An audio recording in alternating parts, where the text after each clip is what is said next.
coming to you from Hampden Park for the 1986 Star Cup Final, and this live coverage of yet another Old Firm Cup Final. Hampden Park itself alive as always with that unique Cup Final atmosphere, a sellout crowd of almost 75,000 and probably as many as 10, 15, maybe even 20,000 of you watching us from home who couldn't get tickets for today's match. This could easily have been the first 100,000 attendance in Scotland for many, many years. But Hampden Park these days holds just over 74,000, and all of these Rangers fans there and their Celtic counterparts at the other end looking forward to what is bound to be a marvellous final, which will of course be played to a finish. No draws, no replays, there will be extra time and if necessary penalties to decide not only the Skol Cup but the League Cup for 1986. The team news immediately is that Graham Souness will not play for Rangers. Cammy Fraser is in his place. Ted McMinn plays from the start, and for Celtic, in the absence of Tommy Burns, Murdo MacLeod plays as expected at number 3, with Mark McGee put again in for Celtic. So there, the scene here at Hampden as we look forward to the final. The Silver Shadows marching band out there entertaining the crowds. The pre-match entertainment really has been marvellous. The crowds have listened to the league, they've come along early and they've enjoyed all the entertainments, and we're now not all that far away from the kick-off itself. Now with me to look at the match and to look back on the incidents is the Aston Villa and Scotland striker Andy Gray. We'll be hearing from Andy a little bit later on. But back inside Hampden, high above the pitch in the commentary position, is Archie McPherson, who has with him today the Dundee United manager, Jim McLean. Thank you very much, Dugan. I think looking at that caravan, that's a handy place to be this afternoon, because it's turned very chilly indeed, and there is a very strong wind blowing left to right as you look at the picture. And we're not only competing with that, but with this very attractive and noisy band right in front of us, and I hope Jim McLean can hear exactly what I'm saying now. Jim, immediately I've got to ask you about the changes in team. Well, Tommy Burns is not playing for Celtic, of course. David McPherson is suspended, and now Graham Souness is unfit to play. Which of the two sides on the face of it would seem to be most handicapped? Well, I think Rangers are taking the biggest gamble here today, because most certainly they would like Ted McMinn and Cammy Fraser to be in much more match fit condition than they are.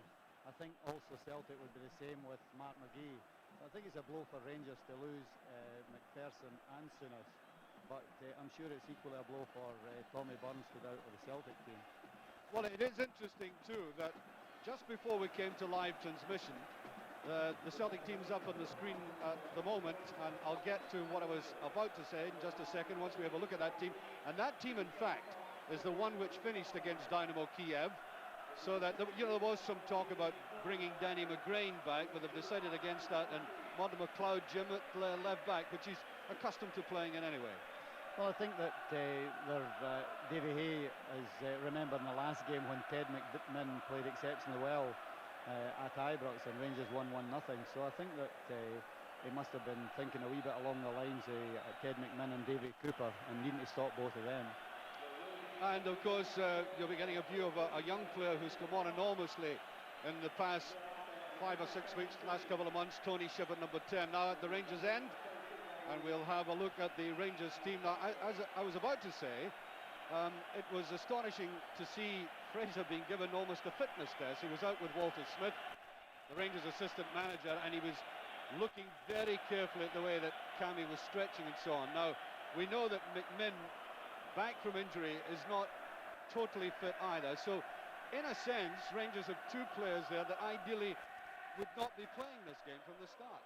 Well, that's obvious. I think that Rangers most certainly would have been far happier if Cammy Fraser and Ted McMinn had played a lot more often in recent weeks than they have. But I think also Mark McGee has been out through injury, so I would say that Rangers are more handicapped and have taken probably more of a gamble, but they've got two substitutes on the bench, very capable. Well, substitutions I think will also be very important in this game, because as Dougie said right at the start, it's played to its bitter end, if I could put it that way. It goes into extra time or to penalties, and frankly, I'm sure you'd agree with me, Jim, we don't want a game at Hampden Park finishing in penalty kicks. It's bad enough at any time. Well, one of the reasons I think that cup finals should definitely at least have one replay is that in football we need all the money we can generate into the game, and I think that it's the one game that it's ludicrous to think that we can't afford to have a replay in a cup final. Just think of the money that is coming into the game from today, the gate receipts and television and so on, and without doubt, if we need to cut down on fixtures, it most certainly isn't in the cup finals. At least one replay should be played. Well, I'm sure these supporters out there would heartily endorse that, and you know, I never tire of seeing that sight at Hampden Park at both ends. The colours up, the Celtic supporters massed there, and away down at the other side, the Rangers supporters. All a splendidly stirring sight. And although Hampden Park is vastly altered to the first time I came here, either to watch a game on the terracings or to do a broadcast, it still tingles the emotions when you're sitting amidst a large crowd like this, and they really are packed in very, very tightly in there. I can assure all my friends, or some newly discovered friends, that I honestly didn't have many tickets for this game, and phone's been going on and off over the past a month to find out if I get people tickets for it. There's been a huge demand, and the limitation, of course, of 74,000 set by the authorities on it. Whatever the case, the enthusiasm of both sets of supporters is quite undiminished. Having been around in a few places, I can tell you, I think without fear of contradiction, that they are the most loyal and vociferous supporters in the world, and they certainly make their impression on a game. Very little to choose between them in a contest about how they can inspire the side. Rangers and Celtic players, to that extent, are always advantaged, and I've got a man sitting beside me who's got the rough end of that in many instances, even at Tannadice. I mean, Jim, if you had a support like 20, 30,000 falling out, with no disrespect to your own very loyal band of supporters, it does make a difference, doesn't it? I think that people outside the game don't realise the difference that it does make, especially when you're away from home. I think that when we're at Tannadice, then obviously our results are very good, and they're only good in my opinion because of the amount of supporters we have there. But I think that when we travel 90 minutes to most of their games, at least 90 minutes to most of their games in the West, it's very, very difficult and financially impossible for some of the supporters to travel. Right, now, I'm not going to ask you for a straightforward prediction, but there are obviously key areas or very important elements in this game, and I want to talk firstly about the men up front, who are very important. And you were suggesting to me before we came up here that Celtic simply have more goal scorers than Rangers, out-and-out goal scorers.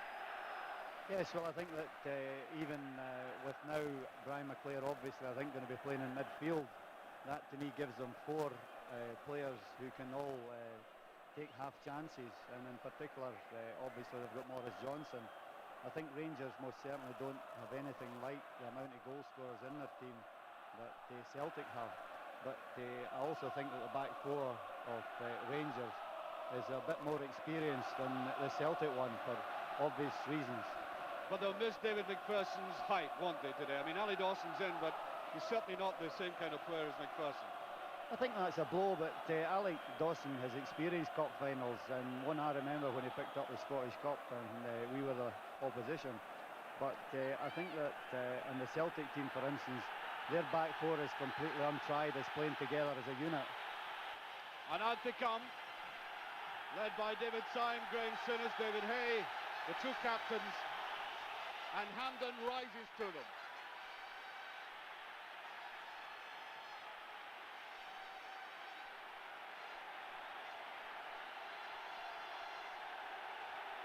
The fanfare by the sponsors, trumpeters, in this very meticulously arranged pre-match ritual of which Roy Aitken is highly accustomed. He is an inspirational character on a day like this. Now, Davie Hay is one of the most unflappable characters in the business. I mean, he was a very, very hard player, David. I'm sure a lot of people, many of his opponents would tell you about that. Hard but fair. As a manager, he's very, very subdued, almost laid back, and so, by the way, is Souness. Nothing seems to ruffle the pair of them. Although if they're human beings, I would think their insides are churning right at this moment. Ian Galletley, the president of the league, going down the line with Terry Butcher. The two chairmen of the clubs are there as well. John Payton and Jack McGinn, the newly appointed chairman of Celtic, with John Mackenzie of Alla Brewery Company, who are the sponsors of this event. And Jim Farry of the Scottish League, who's been right at the hub of all the organisation, and it takes an enormous organisation to get everything quite right. Now, the Celtic players.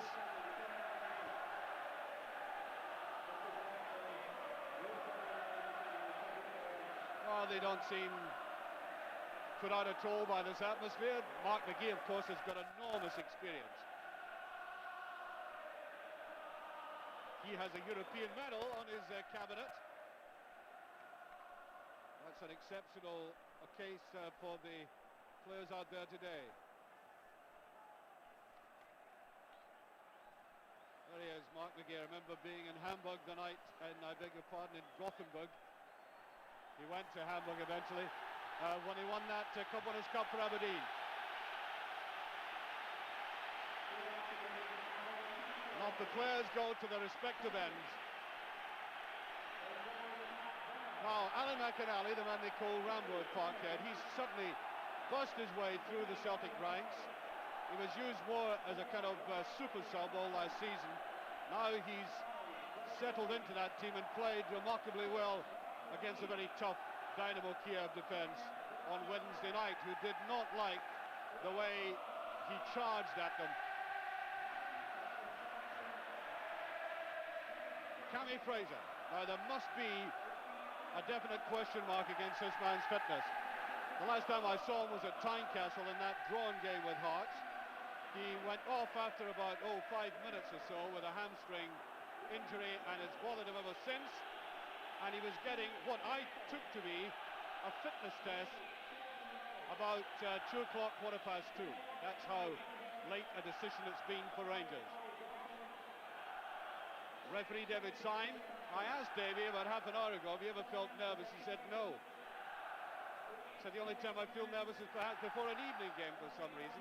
His 11th Old Firm game, his 3rd cup final, and he loves it. Butcher has won the toss. I would read that, and I think Rangers will stay where they are. Butcher will be a key man for Rangers today, Jim, with all that experience of his.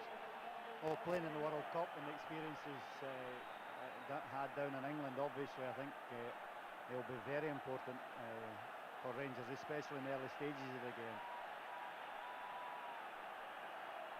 But I think, honestly, this is a new scene for him, although he's played in, I think, one Old Firm game before today. A cup final has that wee bit extra. It surely is. Mark McGee and Mo Johnson. That's not a bad forward structure for Celtic, with these two combining. I wouldn't say that Mark McGee himself will be as sharp as he would have expected, because he's only had that kind of half game back for Celtic.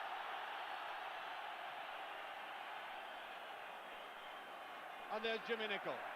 He's been one of Rangers' best players in the last month. The Cloyst free kick, tackled there by young Derek White, who's now playing in the centre of defence for Celtic, starting off his left back.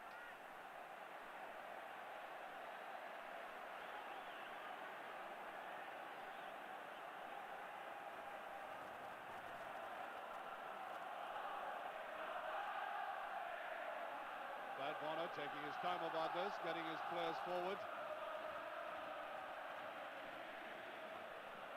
Nicholl. Durant. There's Grant. Aiken. Off Monroe, and Butcher is there. Butcher following Mark McGee. Free kick to Celtic.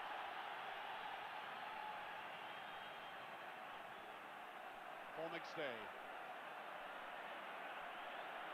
Knows Hampden Park very well. Remember a dramatic equaliser he had against Aberdeen in the Scottish Cup final, taken again to extra time. Nice curl and net. Off Butcher's shield. Now McMinn. Here's Fraser. No, it's Ferguson rather, number 7. That was Fraser. Now Nicholl. On to McMinn. And White. Incisive tackle on McMinn. That's his first tackle, and I can't remember in the last game if he had a successful tackle against McMinn at all. Cooper.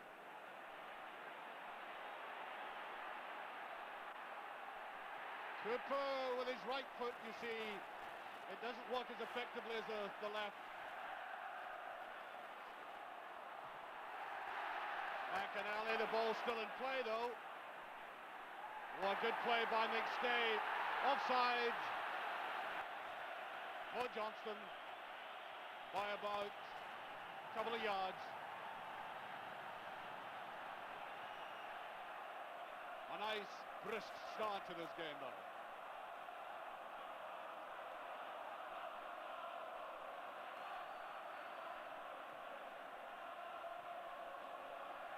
Rangers with the advantage of the wind. That was neatly touched round there by McMinn.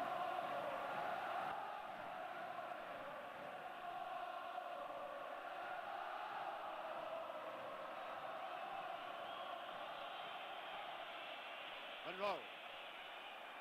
Grant. Bottom McLeod. McInally, there's McStay, curls it beautifully. Shepherd. Rifles it in there. Chris Woods. That should do him a power of good, getting an awkward ball like that early in the game. Young Tony Shepherd, as I said, has been having an excellent month with Celtic. Rangers goalkeeper really tested. McGee fouled, free kick.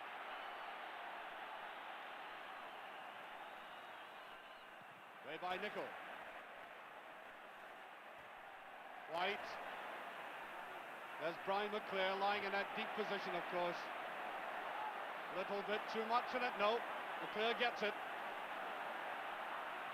There's McClare, Butcher. McStay. Nicely played by Ferguson to Fraser. To McCoist.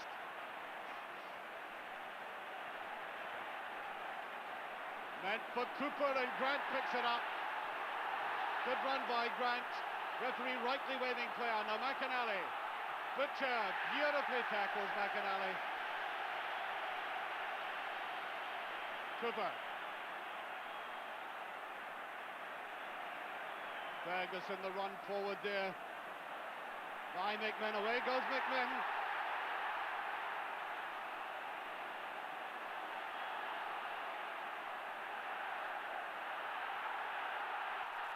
And I think the free kick to Rangers, yes. Real struggle between the pair of them that time. McMinn, who had such a brilliant game for Rangers the last time the pair met.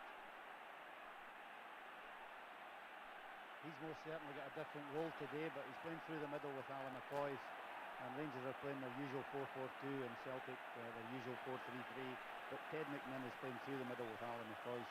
The last game he definitely played outside right. Well, that was Terry Butcher getting up, and I think getting assist from the defender. Yes, it's a free kick.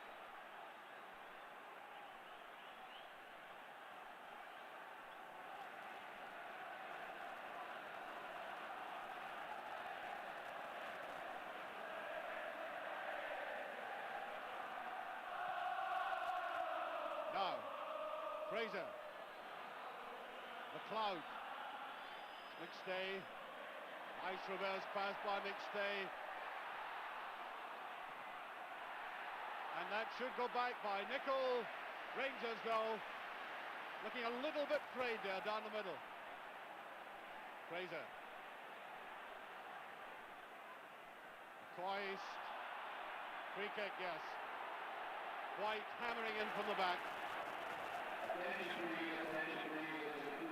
I'll stick my neck right on the chopping block and say at this minute that I think Celtic have most certainly started better than Rangers. They're getting plenty of players forward, as you expect with the system they're playing. Free kick to Rangers. Fraser, Nicol on the run. A little bit too obvious that. In goes Durant. There's Fraser, Durant. Little bit slow, cumbersome. Now Johnston. McInally. Grant. There's McInally, he's looking very good. Now McStay.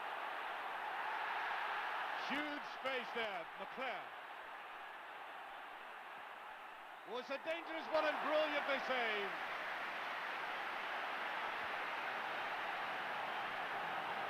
Really good goalkeeping twice by Woods. Desperately awkward ball for a goalkeeper to take. Slightly masking his view of the two players in front. Here's Cooper. Wanting to move into midfield, it's Cooper. Free kick. And Roy Aitken instantly apologising. Cooper didn't like that one little bit. And certainly it was a vital tackle for Celtic. Cooper was shaping up very well.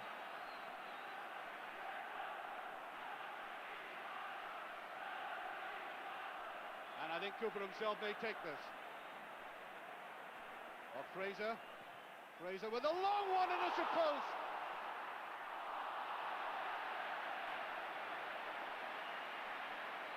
Really brilliantly struck ball there by Fraser.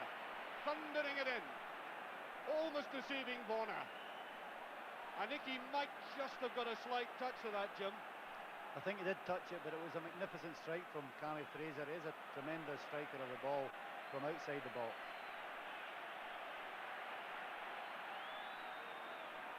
And showing how potent he can be in that area. Rangers look to have changed their tactics very slightly with Ted McMinn now sitting wide on the right here. I think they've been a wee bit worried about the amount of play Murdo McLeod is starting down the left-hand side. And White puts it very coolly back. Aitken wants to come forward. Fraser totally missing that. Now Ferguson. McMinn. There's McMinn. There he is, McMinn, I think, in a very good position, and the whistle has blown for that tackle. It was a wee bit unfortunate there, the referee was facing the wrong way because it was more of an advantage for that move to continue. That was for Rangers, but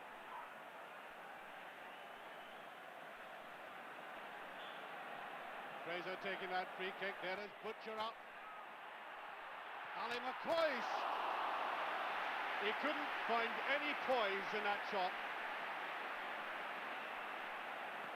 Celtic were ridiculous there, very slow in picking up, and Butcher was completely free, and also as his header came across the box, Ali McCoy was left with a tremendous chance. And these are the chances that really should be put away in a cup final. Durant, Cooper. Oh, nice play there by Ferguson and whatnot. Cooper. Oh yes, a booking for that. Yes, referee will book Roy Aitken for that. And is getting a bit testy. The referee, David Syme, by the way, as we watch this foul, told me that he really likes to exert his authority immediately and fuel the temperature of the game, whether the players respond to him or not. And I think somebody may be booked for talking back. And that is twice that Davie Cooper's had some rough treatment. At the end of it is a free kick.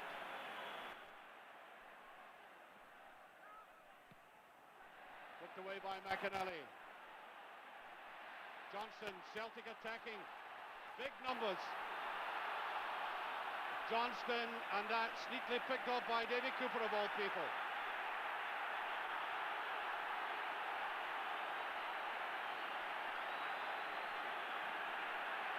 And there'll be a booking. Yes, a booking for McAnally for that challenge.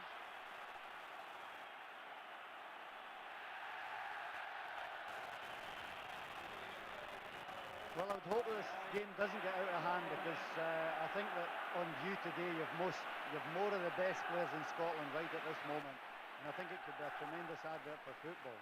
But at the moment the referee's finding it tough to settle the players down. Long one by Butcher, should go to White, and does. McAnally, Johnston. Long legs of Butcher again. Fraser lying very deep. Run by Durant. Beautiful ball. And Rangers get the corner. And Rangers seem to have picked up, Jim, from that initial statement that you made, in terms of the tactical change. They're definitely playing two wingers now, and Ian Durant is playing just off Ali McCoy's.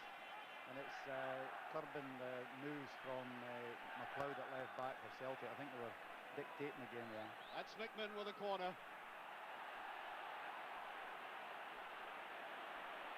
Monroe should get that to Cooper. There's Monroe. Oh, that's another one. Surely a free kick. No. Not this time, the referee said.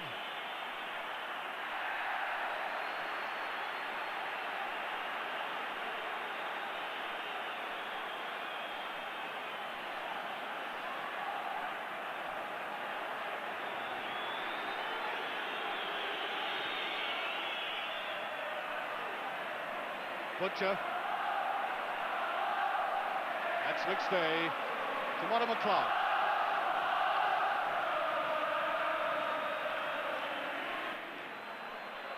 McLeod to White. No real chance for Butcher, that one straight to him. Plays down the middle, but Wood should be there. I've thought once or twice this season, Jim, that Woods had looked a little shaky for cross balls, but he seems to be playing very calmly today. I think earlier in the season both he and Terry Butcher found it difficult, because the game in Scotland is definitely a lot faster, and players don't get near enough time on the ball that they do down in England, in particular for Terry Butcher. But I think that Chris Woods definitely took time to settle as well. Warning there by Alan McCoy as to who the boss is. The determined face of David Syme you saw. Roy Aikman to take this. Nicholl watching it, it is down, and a very good header down by McAnally. And this is where Rangers will certainly miss David McPherson.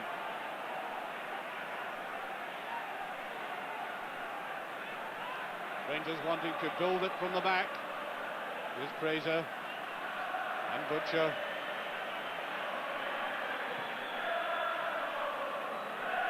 Twice. Beautiful play by White. McStay beginning to spray the passes about. Grant.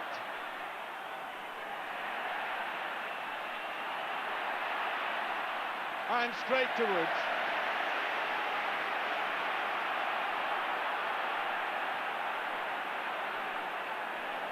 Durant. Cooper.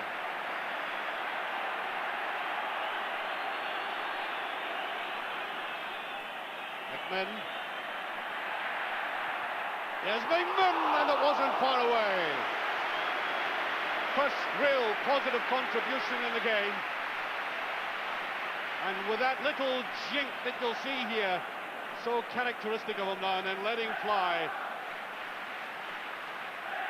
Both managers should be complimented on their tactics here today, because there is not one player out there been sent out to stop the other player from playing. Both 11 players, the 10 outfield players in each team, are out there to play their own game. And that's always heartening to see. That is a free kick, yes.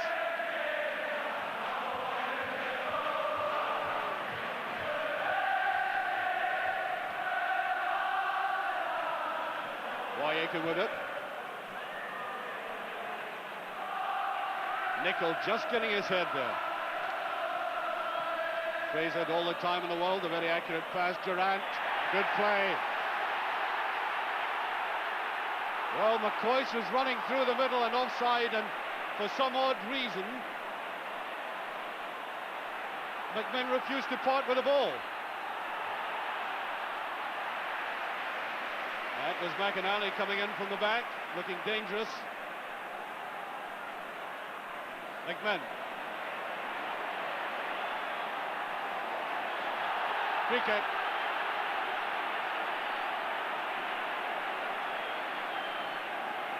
Yes, Monty McLeod had that ball in his possession all the way. Little bit of tongue wagging going on down there, and it's a lot of bickering going on. Nicol. And the free kick. Yes, McInally late in on the tackle. Jimmy Nicol can hardly believe it. Alan McInally. I think the referee's got to have a word. I think he's having a word with Jimmy Nicol. He might have been saying something uncomplimentary.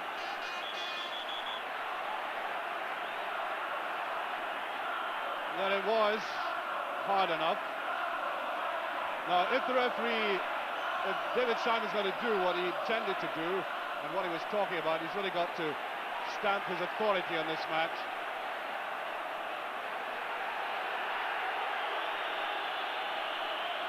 Free kick to Rangers.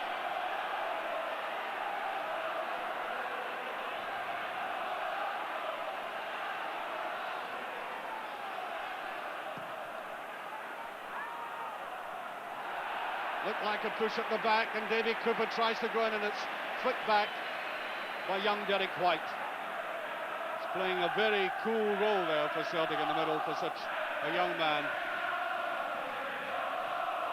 Durant going hard at it in midfield, both sides. Two young players there together, Durant and the Celtic player Shepherd.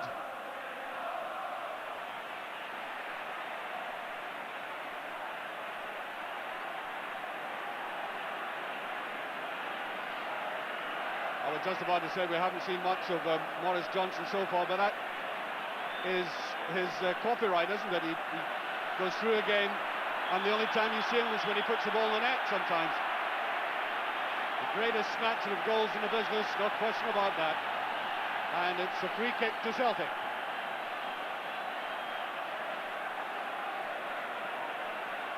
Paul McStay, I think, will take this. Cluster of players in that penalty area.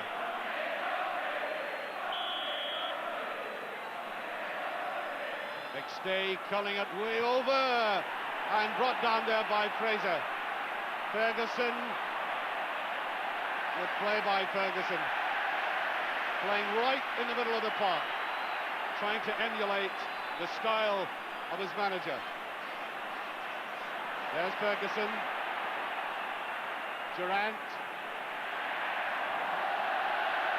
And McMinn didn't take off after that. I thought it was a perfectly reasonable pass by Ian Durant. Just kept in. Cooper.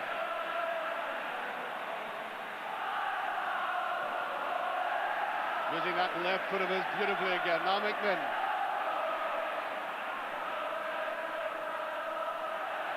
Beautiful play by Cooper again, trying to go around the outside and tackled superbly by Peter Grant. Jim was suggesting there's a lot of individual skill out there in the park today. There's another little reverse pass. Oh, good interception by White, having an outstanding game for Celtic. McInally.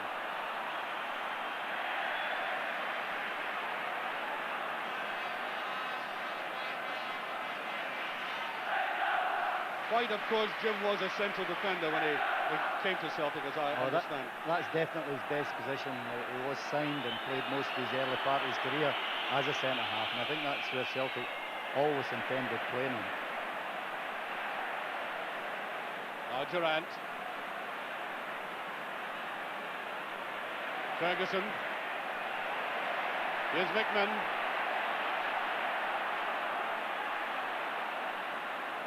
Now Ferguson. McMinn on the run. It's away wide and too wide for Durant, yes.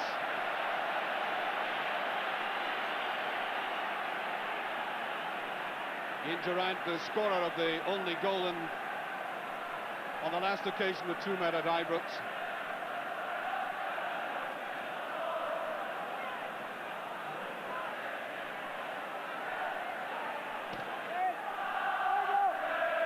Barry Bonner indicating somebody to get into space.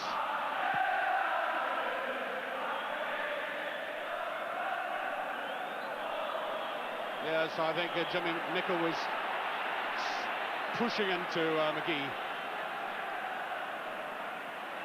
Nicholl, of course, an internationalist as well.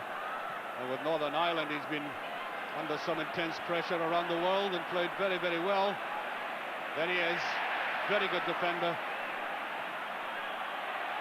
Leclerc, ball has gone over. Brian Leclerc is, some people think he's just as effective coming from deep positions, long runs of his. There's Fraser. Oh, that was a mistake.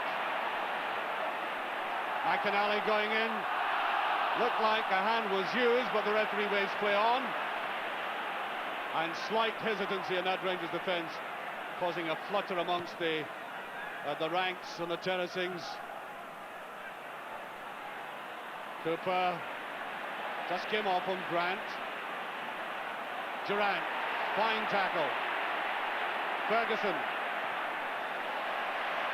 Excellent play, switching it entirely. Cooper's in the inside. Here's Cooper.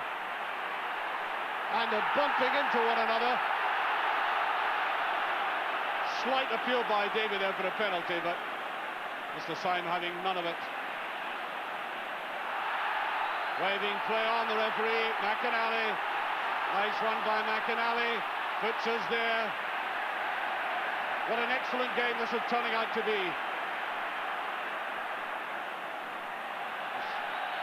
Sliding off Terry Butcher's foot. I like the fluctuation in the play now, Jim.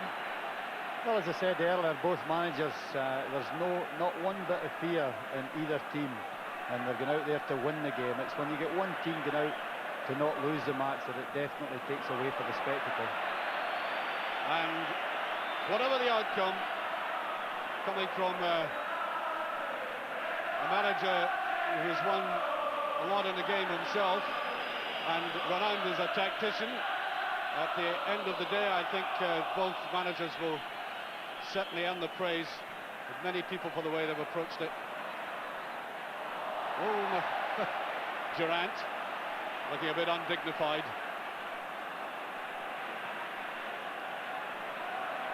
McStay. Handled, yes, free kick. Offside. And I think, in fact, the free kick will be retaken. I think he stole about 10 yards in that, Paul. Ball will have to be taken back.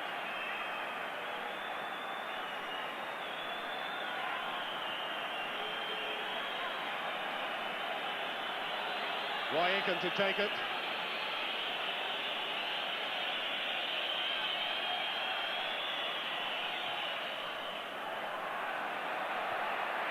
Well, Woods committed himself for the punch. Not all that effective. Fraser sending forward some lovely passes. Here's McCoist.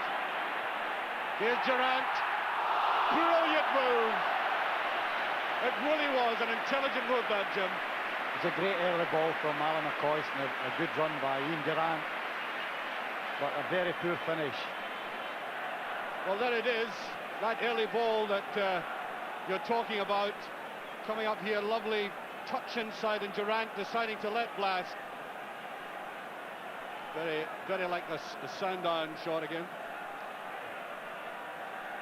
But look at that pass by Fraser. Been doing a lot of that, accurate passing. Nice touch inside, and he chipped it. That's an excellent ball. Durant had to cut back though. Fraser a little bit slow that time. McGee. Monroe, Harden, Aiken. Wanting to storm forward again, I think. Change his mind slightly.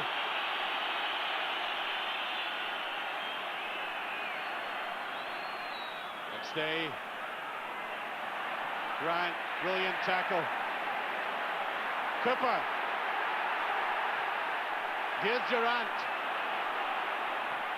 Way that far side is Ali McCoist. Cooper going to the outside. Here's McCoist. Calls it round and one of McLeod. And the Celtic goalkeeper taking it easily. Not enough Rangers players in that penalty area for that ball. And White, in that last tackle, he received a knock. He just went off for a minor adjustment and back on now.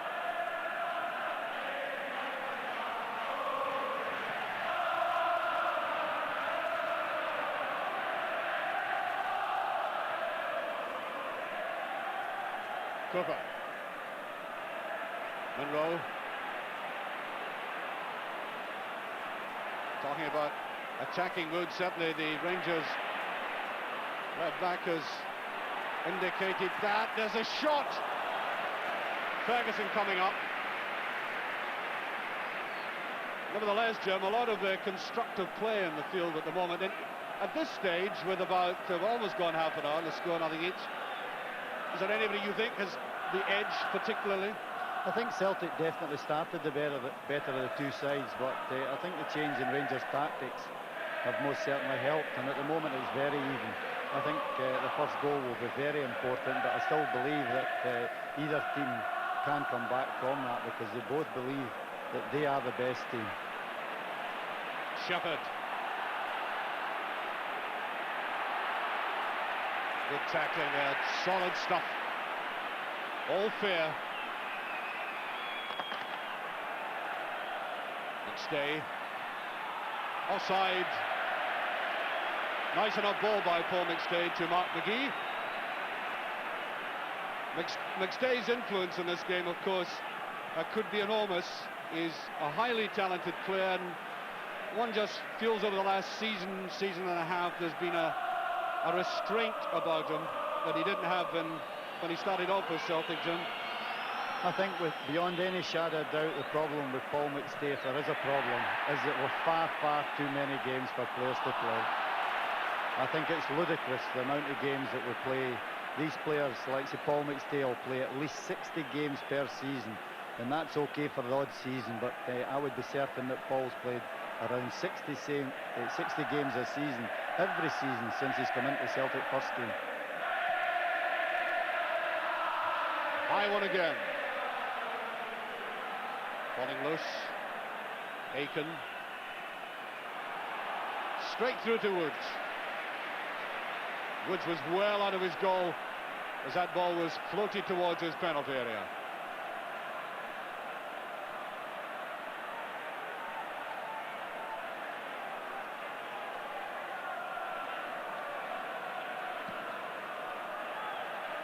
High up and under.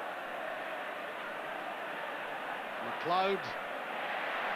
Well, it was a good tackle by McMinn. More a defender's tackle on the defender.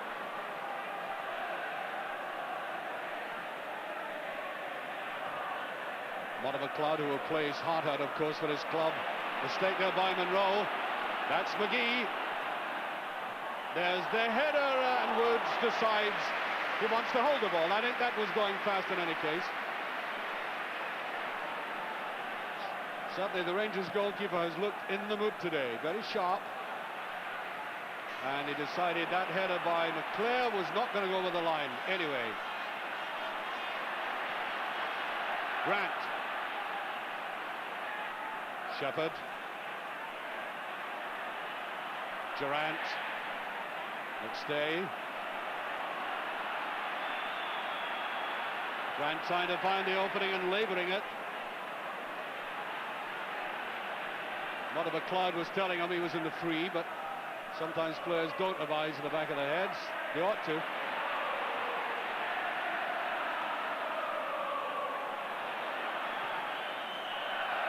No, Ricky's won by Mo Johnson. Well, I suppose in the international, for example, Jim, in Dublin, the Scottish strikers were criticised, but they didn't get very much service, it seemed to me. But he's not had all that much service in this game so far. Even Andy Gray, who scored quite a few goals for us, needed to get the crosses, and I think that the service that the strikers are getting in the modern game it's extremely difficult for players to continually score goals, and it's almost impossible if you're not getting good service. And that wasn't good service there. Goalkeeper's ball all the way. Nicely set up too. There were Celtic players charging in and out. It was just too long. Durant. Coist. Easily touched back.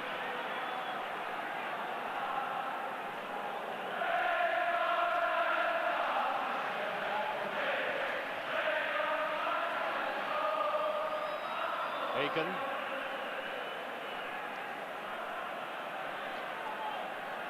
Terry Butcher trying to organise the line for his defence. He was just out of picture there, but there he is. Alan McInally didn't quite get that one. Long and hard. And again, an easy one to be mopped up.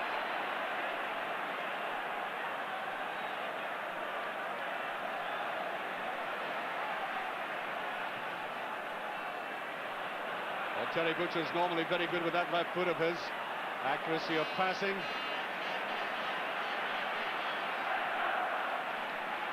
Ferguson. Coist.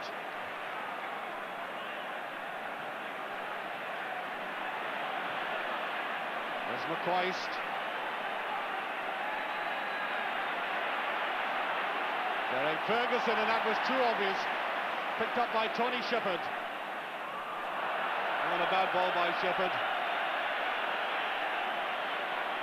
Yeah, more and more, Jim, a breakable ball here could decide this game. It's one of these factors, isn't it? A little bit of bad luck for one or the other. I think that's obviously always very important.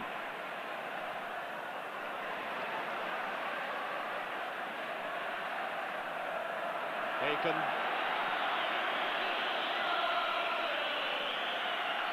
screaming at somebody there. I think it was Peter Grant, I think, trying to get away from a marker.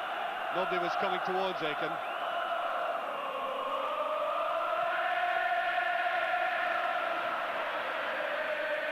There's Butcher stabbing it well, and Aiken has that covered.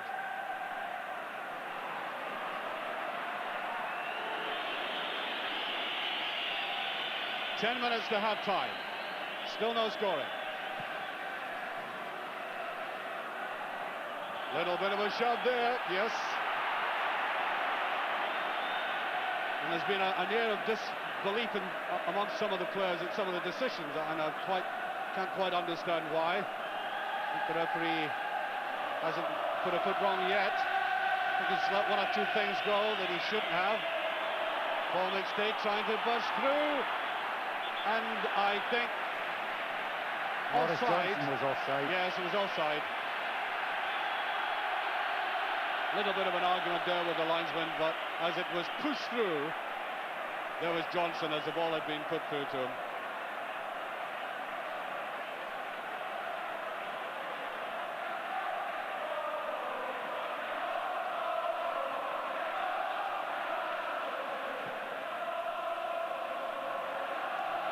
Aiken tower of strength again.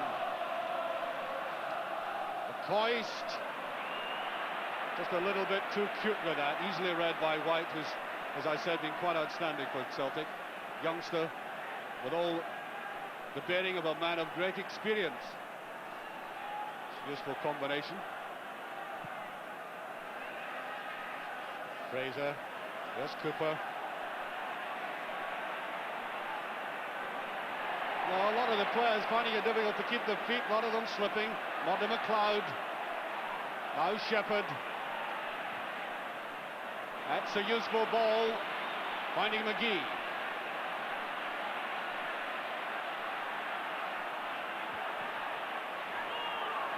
And the way down, and there is a shot. Paul McStay, no weight behind it. I think he might have been slightly surprised that he got that. He was just looking a bit static as the ball broke down towards him. Yeah, well, it was obviously put to him by the Rangers player. They have surprised him. Free kick. And Ted McMinn looks in that crumpled heap there. As if he's really in some pain. He recovered, as you probably know, from a fractured foot injury, and well, he's recovered quickly enough there. The Tin Man, they call him, for obvious reasons. Oh, bad ball by Fraser Ferguson, and offside given, I think, yes. I make it about 7 minutes to half time.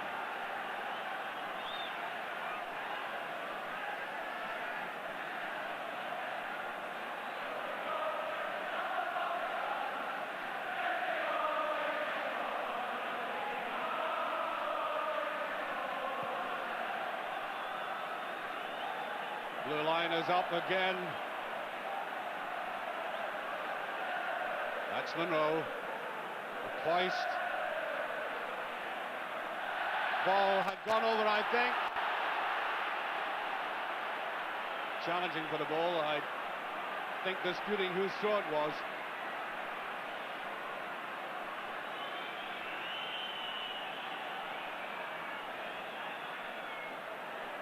Determined look about Roy Aitken, and he looks to be having a quiet word with the referee, and he's silly after being booked.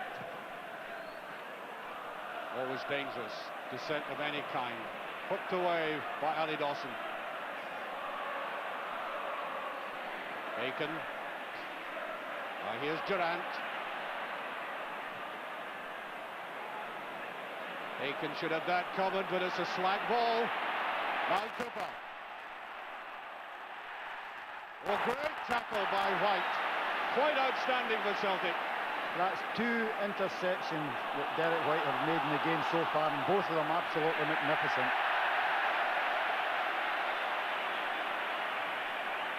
It's gone wide, and there's nobody going for it for Rangers. Picked up by Martin McLeod.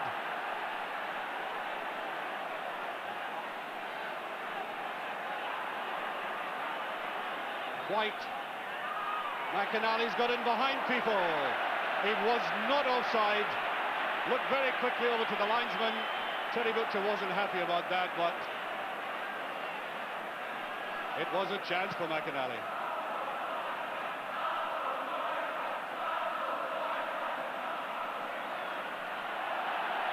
Free kick, surely, yes. Free kick to Celtic. Now Paul McStay. The player is McInally. Oh, poor effort there by McInally. He had players inside him to running forward. I think he made the wrong decision to have a goal like that.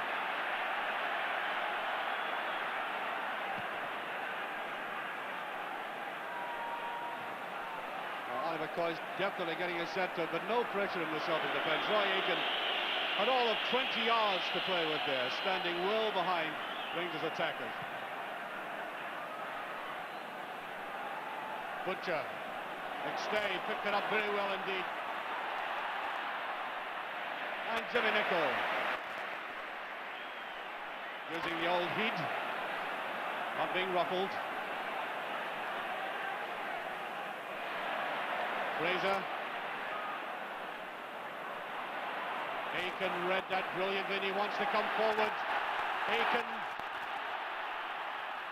nice little ball to Johnston, and it's off. Now McGee, brilliantly saved and whipped away.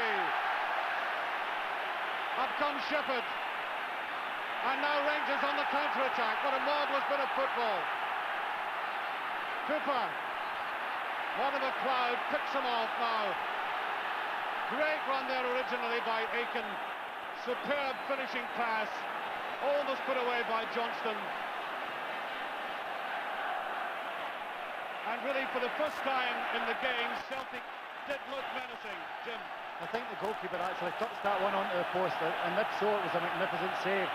But the extra defender with Roy Aitken coming from the back. Terrific pass here. No, I don't think the goalie got a touch. He certainly got it there all right, that mattered too. One of the best moves in the game.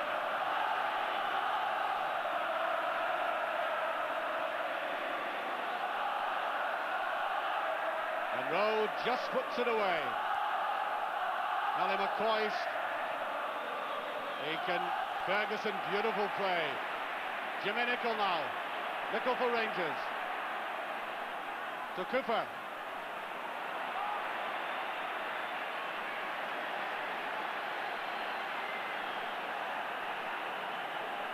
Pat Bonner calming everybody down. He had unbelievable saves against Dynamo Kiev. Superb game he had. McInally. McGee. Monroe goes with him. Celtic now looking very promising, but crowded out. Here's McGee, and a corner kick. The Rangers defence on the right there.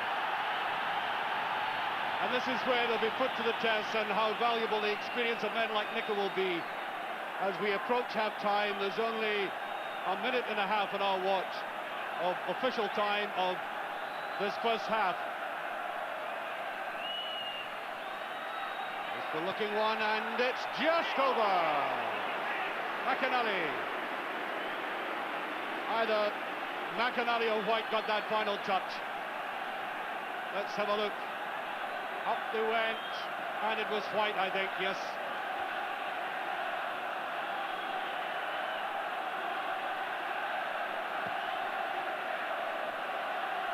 Cooper.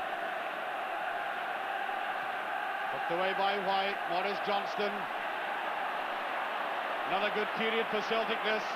How vital it would be for either side to get a goal at this stage. And he kills it run again. Always a chance that the goalkeeper would make a mistake for a ball like that, Jim, with people running in on him. If he does, Celtic will definitely score, because Celtic's always got players falling up. They definitely get far more players. Brilliantly taken down by Cooper. Now McMinn.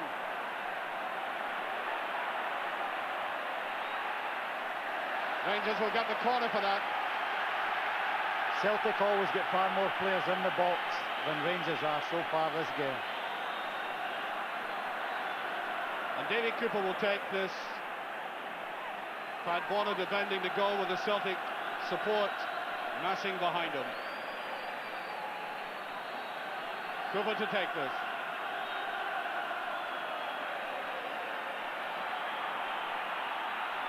Waiting for Butcher to get right up. There's the header, and I think the half-time whistle is gone, yes. It's half-time. There is no scoring in this Gold Cup final. Paul McStay, one of the fine players we've had on the park, and I'm sure Jim will agree with me, even as the game is very evenly balanced, it is good to report that it has been an attacking game of football, and some of the youngsters are playing like veterans. All right, from the word go, both teams have been out there to prove that they're the best. And I think one of the outstanding players so far has been the boy Derek White at centre-half. I think he's had a tremendous match. Saw Graham Souness having a rather testy exchange there with the referee, complaining about something or other, and just led away quietly. But there, that's the position at the moment. we'll be coming back, of course, to the commentary position. Meanwhile, downstairs, Dougie Donnelly has Andy Gray with him, and let's see what Andy thought of that first half. Yes, out here in the relative cam of our studio at the back of the main stand. That was a marvellous first half, obviously, Andy. What's your impressions on the first 45 minutes? I thought the way the game started was unbelievable, Dougie. I mean, for a cup final, you expect people to be a little bit tentative, maybe a little bit nervous. There's so many young lads out there playing today, and you'd have thought they'd maybe take a little time to see how the game was going. But both teams have got straight at us. Jim McLean said there hasn't been a negative thought in any player's mind. It's all been positive. Get forward. Let's try and win this game. We want to show we're the best. And, you know, we've been sitting here and thoroughly enjoyed it. I wish we were only out there in the ground. That's the only thing. But I've thoroughly enjoyed the game. It's been a great advert again for Scottish football. Which is a great thing, because there are something like 40 million people going to see this game from throughout Europe and South America and the Middle East. And as you say, a great advert for the game. And I think a good point you made, Andy, that there's so many youngsters out there. Derek White, Jim McLean mentioned, he's 18. He's only just 18, and he looks as if he's been playing cup finals all his life. That's right. Derek's had a tremendous game. He's made a couple of tremendous interceptions, and I'm sure he'll be delighted, because I think if in the last game he had a bit of a poor game against Ted McMahon, but today he's been absolutely outstanding at the heart of the Celtic defence and made 2 excellent interceptions. The boy Ferguson as well, I've been very impressed by him in midfield, and the little boy Ian Durant. Again, 2 young kids that have done very, very well. I think probably the only youngster, the little boy Shepherd, has taken some time to get into the game, but I'm sure he'll benefit now from having 45 minutes under his belt. Yeah. It was a funny sort of first half, because it was all Celtic in the opening 10 minutes, then Rangers had a very good spell for maybe 20 minutes, 25 minutes, and towards the end it was Celtic that were doing all the pressing. As Jim said, it's balanced on a knife edge. Celtic started tremendously well, and we thought, well, they're going to do something here. Rangers got hold of the game for 10-15 minutes and had a couple of good chances, and then Celtic have finished the game, the first half, tremendously well, and could have gone 1-up. Well, let's take a look at 1 or 2 of the incidents from that first half then, and of course there were 2 incidents of the ball striking the woodwork, 1 for each side. The first of those was Cammy Fraser's shot from the free kick, which hit the post early on, and what a shot it was too. Yeah, everyone knows how good Cammy is, I think, striking the ball from these distances, and Celtic must have known it, and he's no fears. He goes up, it's a great shot. I don't know whether Pat Bonner got a touch, and I think Alan McCoy still probably think he should have done a little bit better, but a tremendous strike from Cammy, and anywhere in that range and he's going to have a go. Now he of course is in not match fit, possibly, because he's not had a game, he's been injured. He's looked alright. He's looked alright, hasn't he, for somebody whose fitness was in a little bit of doubt. Yeah. Do you think Rangers are missing Graham Souness, Andy? I think anyone with Graham's ability you're going to miss, and I think Rangers have missed him. But as I said, I've been very impressed with the 2 boys in midfield, like Ferguson and Durant, and that's probably cushioned the blow a little bit. But they definitely miss someone like with Graham's ability, and I think as the game goes on, if it's still 0-0, the longer the game goes on, then the missing Souness influence will come in even more to the fore then, I think. Ted McMahon, now, he was the star man in the last time you were up, Andy, for the league match at Ibrox, which Rangers won, and he gave Derek White a bit of a roasting that day, but today he's not been quite so effective, largely due to the fact Murdo McLeod's played him so well. We'll maybe ask you about that in a second, but he did have 1 great shot from about 25 yards out, which only just slipped past the post. Yeah, this is what he's capable of, Ted, isn't it?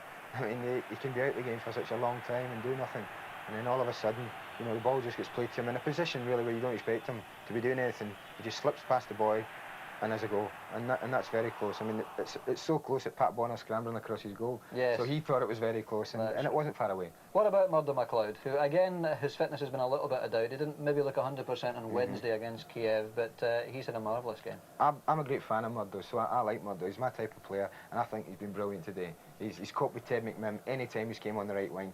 So much so that Ted's wandering about, actually. He's not particularly holding this right side, which he did so well in the Old Firm game at Ibrox. He's wandering in the field, and I'm sure it's purely because he thinks he's not going to get much change out of Murdo. And Murdo's had a tremendous game, in my opinion, anyway. The Celtic midfield possibly had been a little bit of a disappointment for Davie Hay. I'm just thinking of the McClare, McStay, Shepherd. That hasn't really quite come off for them yet, and maybe that's where they're losing out just at the moment to Rangers. If Rangers have had an advantage, it's probably been in that midfield area. But Paul McStay now, near the end of the last 10 minutes, has got himself more into the game. I thought he was very quiet early on, but the more the game's gone on, the more influence he's taken on in the game. And in the last 10 minutes, Paul himself could even probably have scored late on there in the first half, and he had that snapshot. But he's taken more control of the midfield, and you probably see a lot tighter midfield from Celtic second half. Right. Well, the one incident which I think possibly came closest of all to giving us a goal in that first half was at the moment when Big Roy Aitken came charging forward and caused all sorts of havoc. Maybe we'd be looking to do that more often in the second half. I was surprised that Roy didn't look to do that more often in the first half. You know, he's got the ability to do it, and he busts forward here and slips a tremendous... Mo holds his run brilliantly here, tells him where he wants it. And that's a great finish. It's so unfortunate. It's a tremendous finish.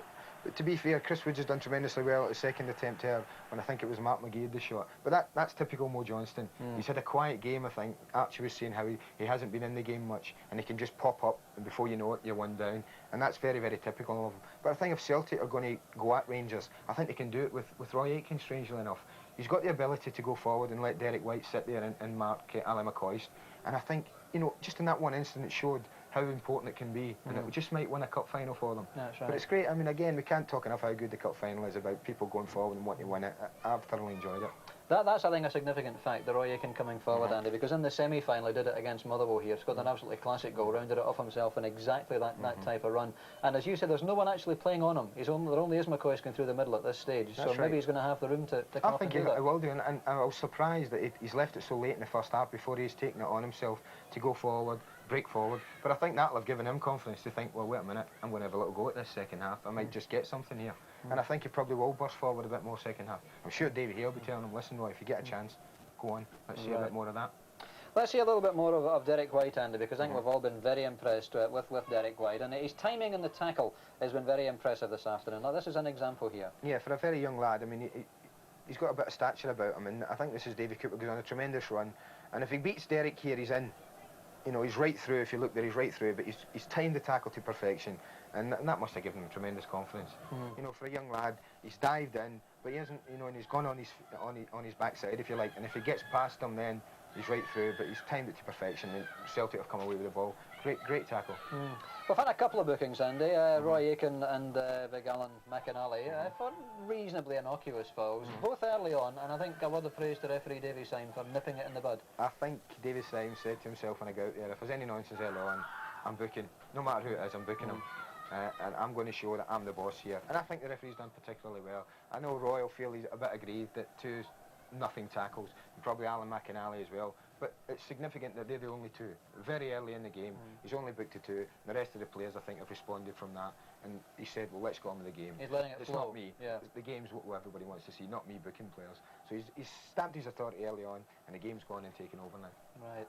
So there we are at half-time then, it's no scoring. I wonder just in the 2 dressing rooms just now, Andy, whether either manager's contemplating any changes either in the way the game's being played, maybe bringing on some substitutes. I mean, Rangers have got 2 youngsters really, Robert Fleck, who's been in goal-scoring form, Davy McFarlane, the youngster as well.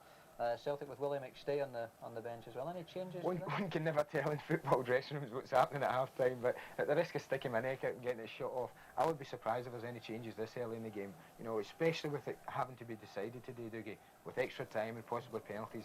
I think both Davie Hay and Graham Souness will maybe hold back the substitutes to a little bit later on in the game when they say, like, maybe bring the boy Fleck on, Graham, if he feels he's got to get back in it, I've got to go and win it.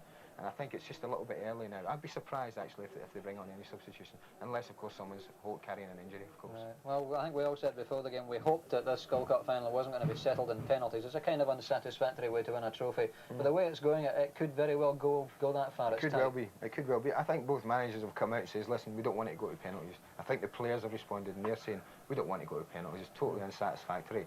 And they said, let's get a winner within either the 90 minutes or the extra time. And let's hope that we do get a winner within that period. Be a brave man that chose which end it would come at. I certainly wouldn't choose it. Me neither. Let's look for some more action in the second half as we've enjoyed in the first half. Marvellous cup final. Let's go back out again and savour some of the atmosphere as the teams prepare to come out for that second half. Once again with Jim McLean and Archie McPherson.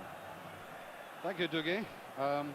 As always, for an old firm game, we have people coming from all over the world, and would you believe, having a cup of tea with some friends in a local hostelry just before we came across here. I actually met a gentleman who's a member of the Falklands Islands branch of the Celtic Supporters Association. I also know people who've flown in to support Rangers from Canada, from Toronto. Might very well be sitting or standing in there in the traditional Rangers end. That is the kind of following that these 2 clubs attract. It is always marvellous, as I said, for a Rangers player to know that you have that kind of affiliation by so many people around the world. No matter where I've gone in football business, I've always bumped into Rangers and Celtic supporters all over the place. And Roy Aitken leading out Celtic and heading down towards the Rangers end. And Celtic will have the benefit of a win. I'm just looking at the corner flags at the moment. I'm not sure if it as strong as it was at the start. It doesn't seem to be, but of course Hampden is notorious for a swirl and for the sudden winds that blow up. But Rangers certainly had a distinct advantage with that wind in the first half. Well, Jim, I don't think Andy said anything that was inconsistent with how you've been analysing the game for us so far. Well, I think that that's probably the first time in 15 years that a player's ever agreed with my assessment of the game. But I think it's been an easy game to assess, actually, because I think there's been a lot of good players out there today. Interesting point that Andy made about substitutions and how it wouldn't come so early in the game. In fact, I thought I saw McMinn indicating something to the bench, almost as if he was suffering some slight discomfort. And I'm just wondering if either he or Fraser cannot possibly last too long in this match. I couldn't make up my mind what it was either, because I thought that it was his boot that was burst. But it was too far away to... Off go Rangers into the second half. Ali Dawson playing for David McPherson in the centre of the defence, and now Nicol.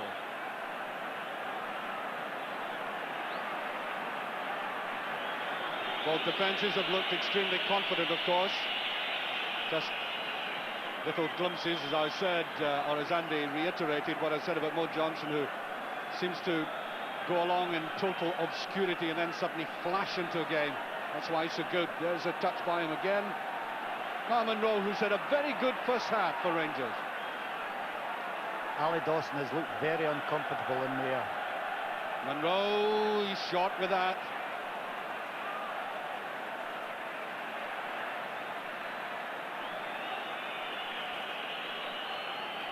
There's Derek White. He's been saying nice things and accurate things about this big youngster.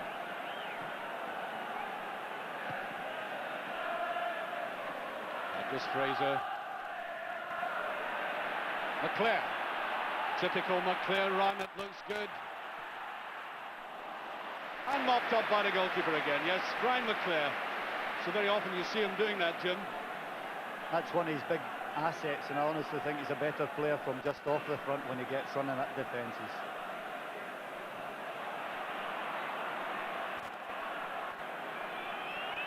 Sprightly start all the same by Celtic.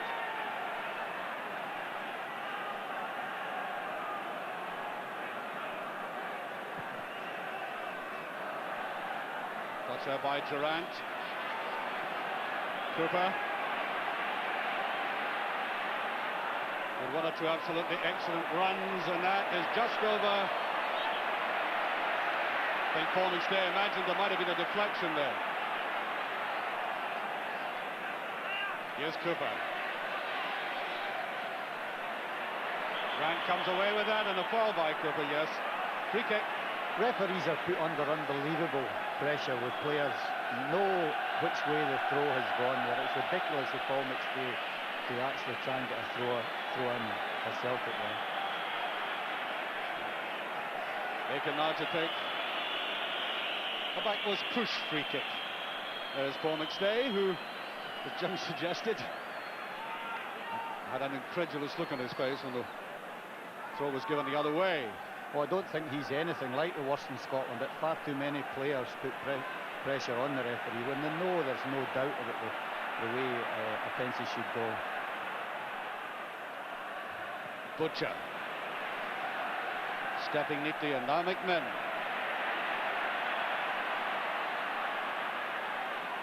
No, he wanted Fraser to go a run on the outside. And coolly back by Butcher. Read that long ball very well. Maurice Johnson was careering down the middle.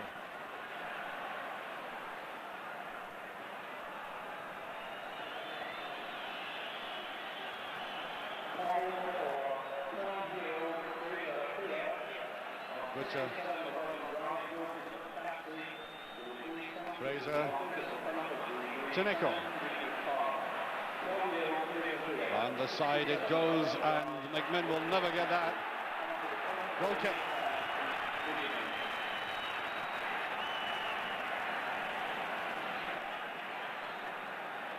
McMinn hasn't really looked his exuberant self. He's made an enormous impact on Scottish football this season with his rather flamboyant way of approaching the game, but he's been very subdued today by comparison with some of the games, certainly by comparison with the game he played against Celtic at Ibrox.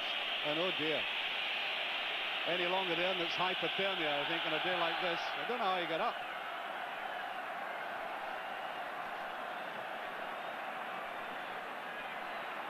Ferguson, that should be brushed away.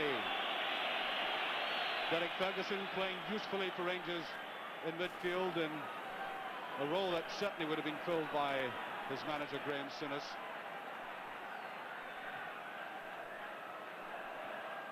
Well, Ali Dawson, Jim, he got his head to that one. That was more confident touch there by Dawson, and Ian Durrant rather bogged down in midfield for Rangers at the moment. McStay.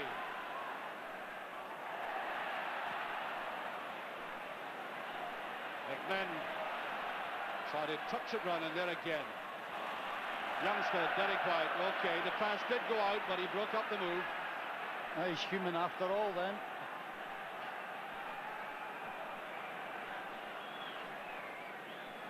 McCoist. There's Durrant.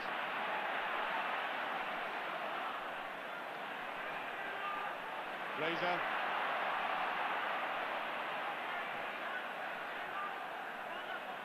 On there by Durrant. Fraser, and there's nobody there for Rangers. Neatly built up. And there's Butcher. Brilliant clearance by Butcher to Cooper. It's round the side and there's too much in it.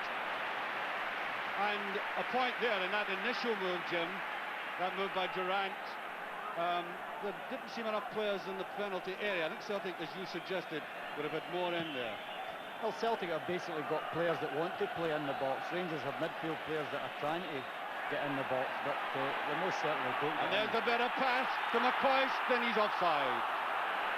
I think we're now reaching the stage shortly when lacking match fitness, if there is any of the players out there playing with injuries or lacking in match fitness, it will begin to show shortly. So we'll keep our eye open for that. Shepherd.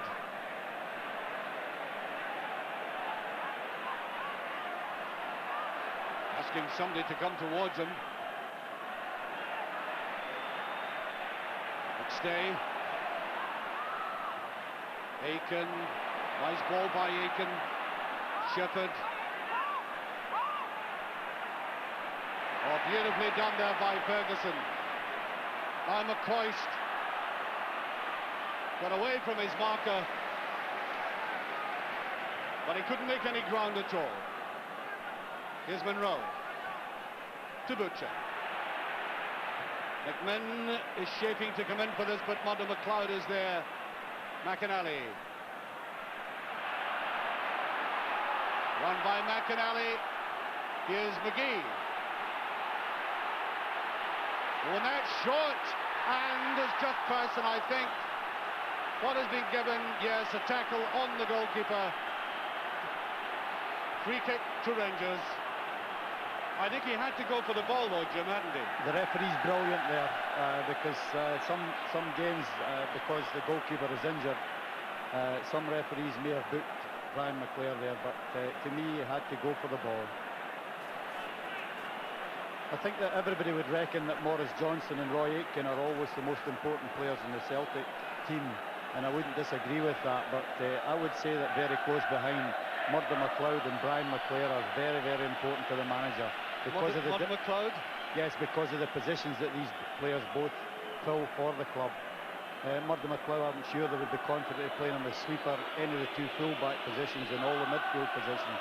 And then Brian McClare, you can pull him back into any of the midfield roles and you can push him up front. So no matter who gets injured, these players are adaptable and can move about and turn in tremendous performances in any of the positions we've mentioned. I think meanwhile the goalkeeper is slowly recovering. Little word there between, and there's the Graham Souness, who went off a very angry man at the end of the first half, looking anxiously towards his goal mouth.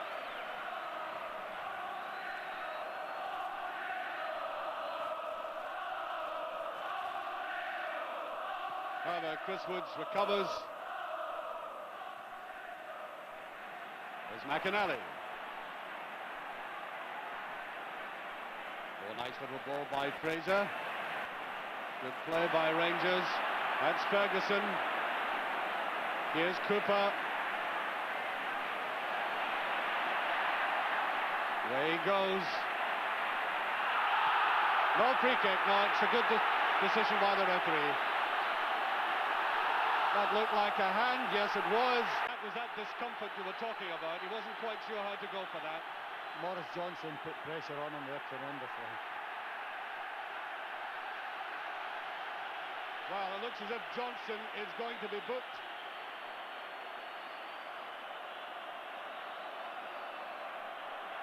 That's a third booking, all Celtic players. And there was a challenge on the hand, and I think it certainly must be something either for that tackle or something that was said. Anyway, free kick to Celtic.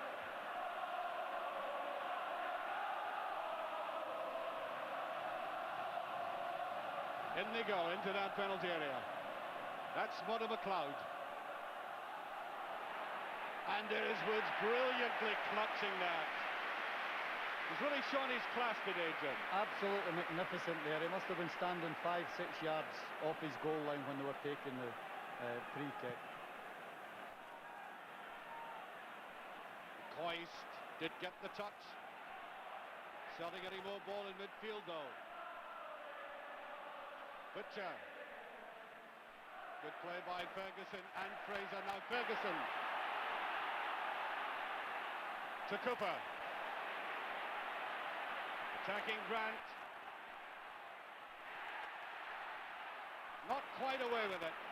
They have him well watched. Ferguson. Now Fraser. Out to McMinn. Away goes McMinn, and he tries to get on the outside. The first we've seen of him in this half, taking on a defender. And I certainly think he's not as sharp as he would like to be.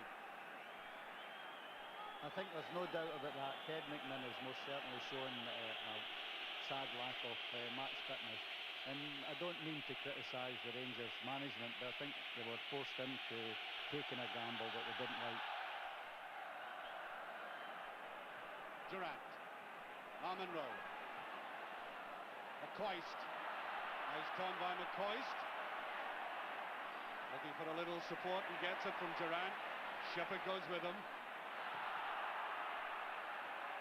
Touched away by Ferguson. Now Cooper. And Monroe can only dab it to Roy Aitken. And that ball goes out. Slack play. We haven't had all that much slack play in this match. The passing has been, by and large, very accurate. That usually comes when players start to get a wee bit tired, and the pace of this game has been tremendous. That most certainly will happen now and again. A boot up, yes. Free kick to Rangers. The referee's been very good on that tackle, the one where the fullback's playing the ball forward and strikers are coming in with the sole of the boot showing.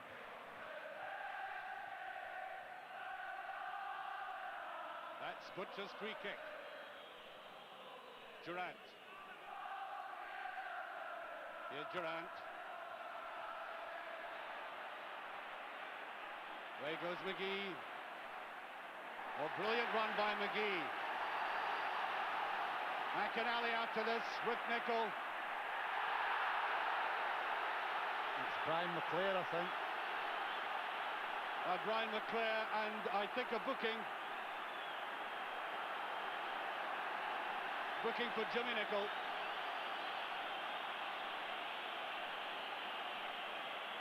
Booking for this one. Yes, bringing his boot up.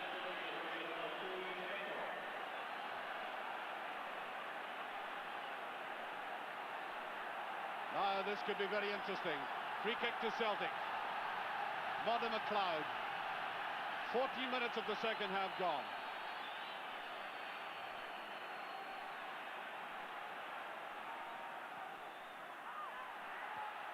And way over from Brian McClare. Celtic had 7 players inside the 18-yard box there. Now, okay, it's a set piece, but they're definitely far better at getting players into the box. Ted McMinn must try and get in the box when Davie Cooper's on the ball. Substitution, Owen Archdeacon coming on, Jim. McGee off. Well, that's not surprising, Fitness actually. maybe? Fitness maybe? I think it's lacking match fitness, and also I think that they're looking for Archdeacon to get some crosses into the box. 3 strikers is a very difficult system to work.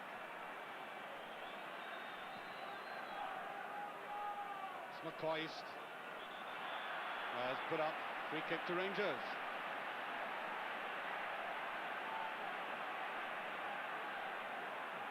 Fraser and Bonner.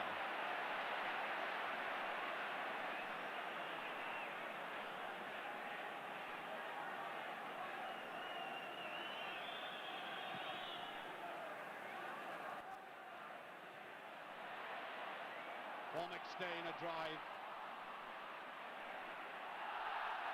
Free kick again.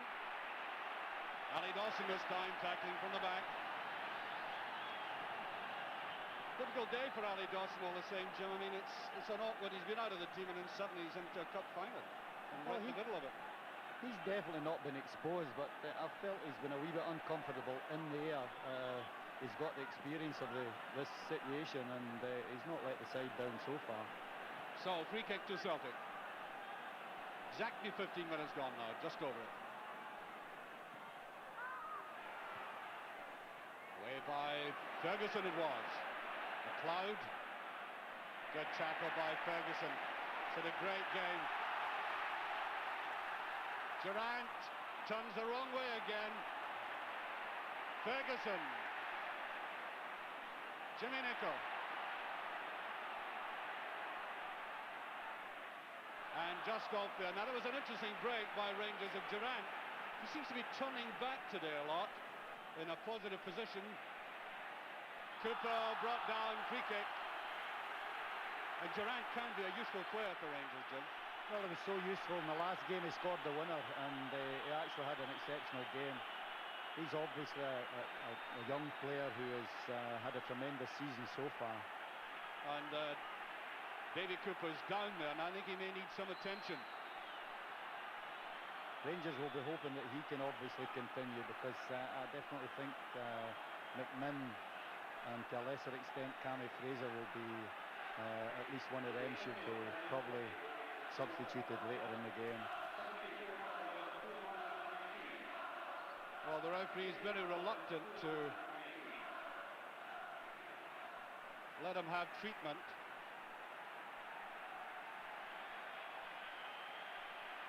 And so there's no treatment for him. Back he comes into the game.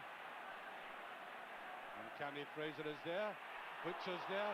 Durant is there and scores. Durant has scored for Rangers. 1-0 with exactly 17 minutes gone.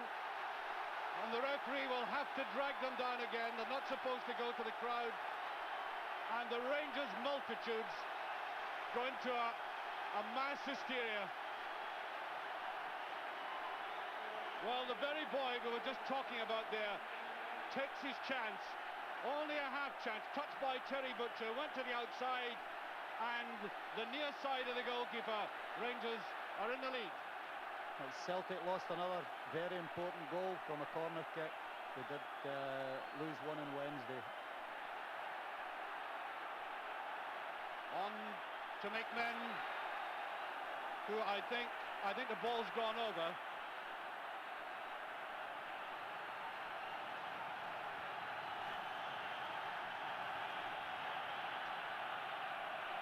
Grant, Aiken.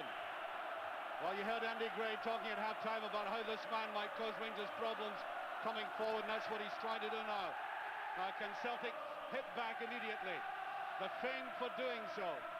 Aiken. Way to the side, McInally. Keeper should get it and does.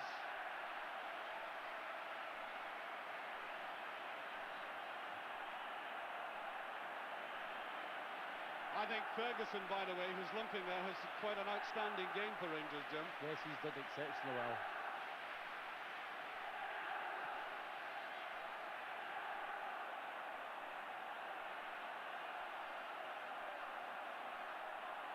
McInally hesitating, and the free kick given.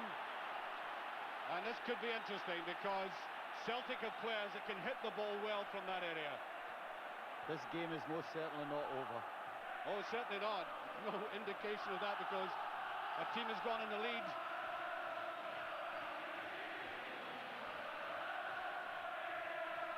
Brian McClare, Paul McStay,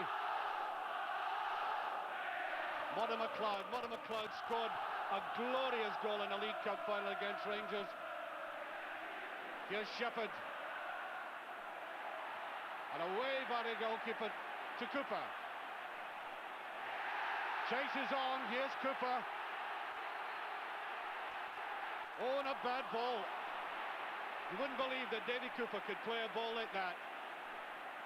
Counter-attack by Celtic. This is the fresh man. Oh no, it's Deacon, and that's a little too hard.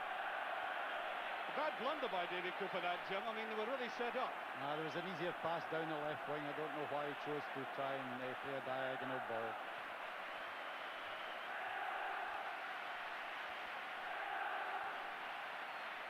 The difficulty for Rangers players now is to try and get another goal because players subconsciously, I think, try and hold on to the lead they've got and allow the other team to take the initiative. Cooper. It's Brian McClare.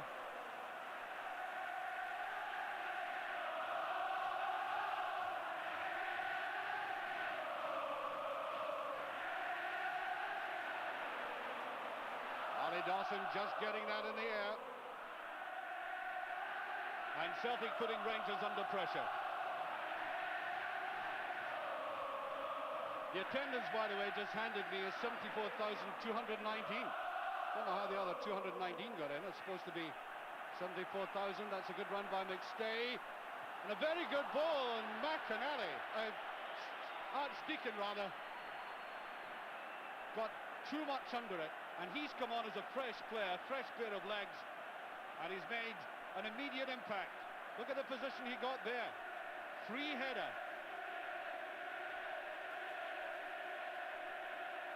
Nice touch to the side by McStay. Celtic need more of that from him, and there. Young Owen Archdeacon underneath it. Butcher to Cooper.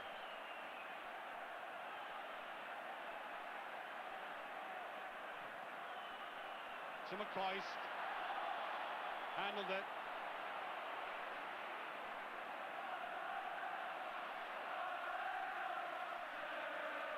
Ian Gerrard, of course, scored against Celtic the last time they played. Very wide. Oh, good tackle by Cooper. Sliding in. That's Peter Grant.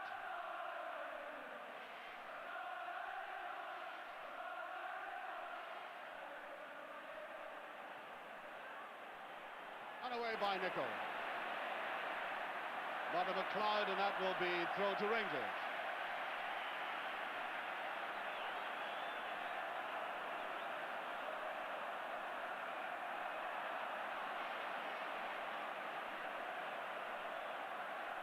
White just kept it in. White coming forward. Archdeacon. There's Butcher. Whipped away by Nicol. Rangers very much on the defensive. McCoy didn't know what that ball was. White coming forward. Celtic pushing players forward. Free kick to Celtic. Again, an interesting position. Celtic fighting back immediately. And they've really got to make something out of this, Jim, isn't it? This is a good position for them. Well, especially with Modern McLeod, I would expect that they would be thinking a good chance of a goal here.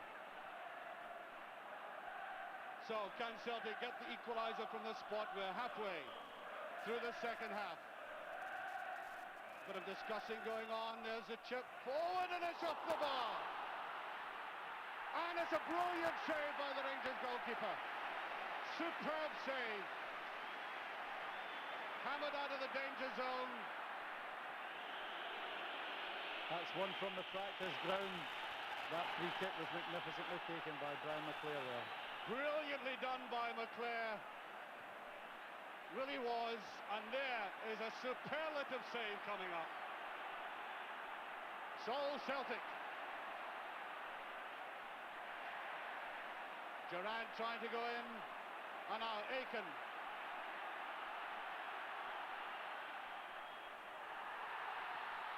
Edison, a brilliant equaliser. McClare. Superb strike by McClare. For me personally, I think that's a magnificent goal. A great ball from Roy Aitken, a great layoff, and a magnificent finish. And exactly 20 minutes of the game remaining. Celtic back on level terms. With, as Jim said, a quite magnificent effort. Look at that. One touch of the ball, and the second touch. No chance for the Rangers goalkeeper.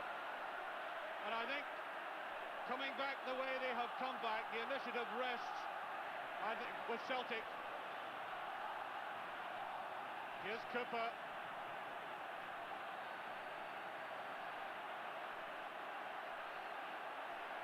Celtic attacking again, Ali Dawson.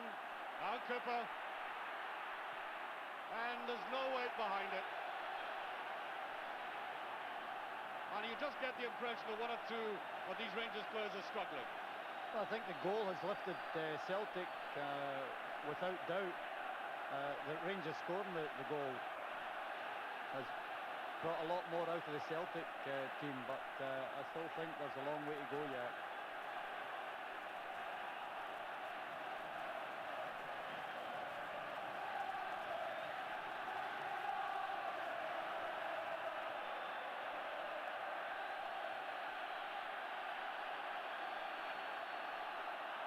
Celtic have definitely got their tails up now. I'd much rather be the Celtic manager at the moment than the Rangers one.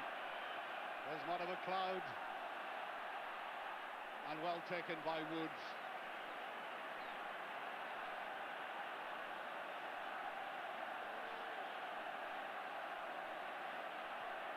Playing it coolly. Here's Ferguson.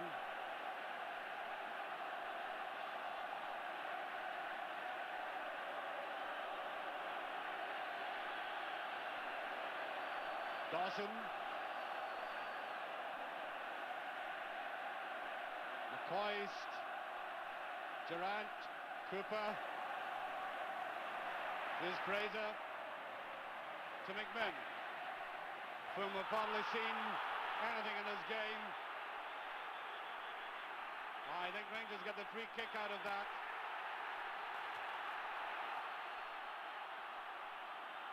And I think he's going to talk to both Grant and McMinn.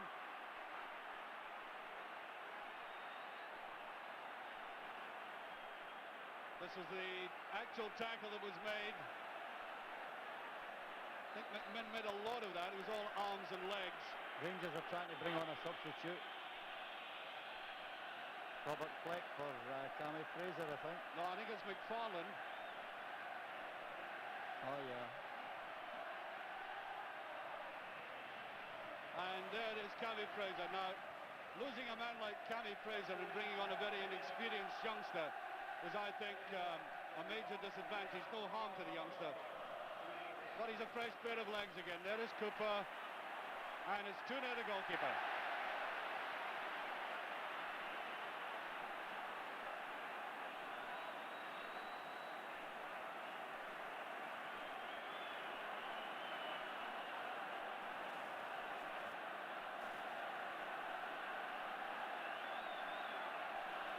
There's Cammy Fraser. Played his part. Certainly not fully fit. Bounce of the ball. Unkind. Owen Archdeacon, a good run by Owen Archdeacon. I think he's gone too far. Goal kick.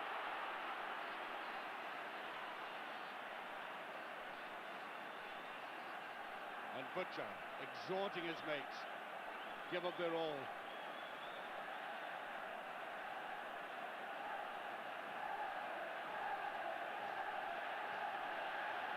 Well, the Celtic support have erupted into life again. We experienced that just, I think, 2 years ago or 2.5 years ago. As McFarlane can't quite get there, Butcher to McMinn. Almost being held, McMinn going at this defence. There's Durrant again. As many a player might have tried for a penalty in that situation. He was just in front of the defender. Tony Shippert did very well there. I thought Durrant had got past him. Rangers have changed their wingers. And well clutched there by Bonnie. He's at his best with that. Aiken goes away. Brilliantly tackled by Ferguson. Just does a bit too much though. Here's Durrant. And it's too strong.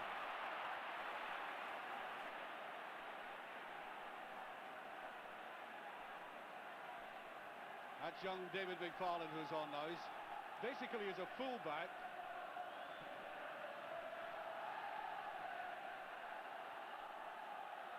McMinn.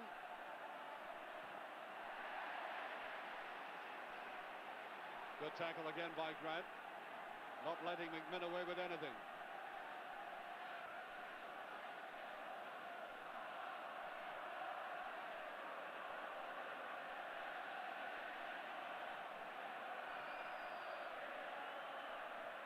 To Durrant. Goal kick.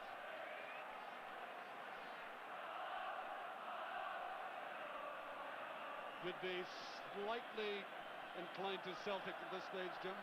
Oh, at the moment I think Celtic, and especially when they've come back from a goal down, I think they're the ones that's got their tail off at the moment. McFarlane only push it to the side.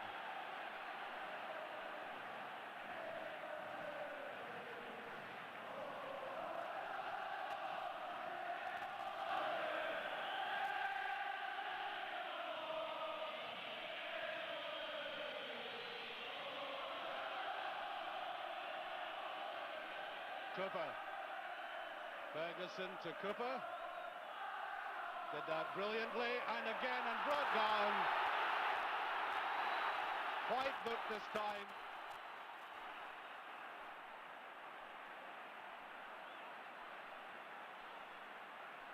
Well, brilliant work by Cooper, you know, right on the edge of the line.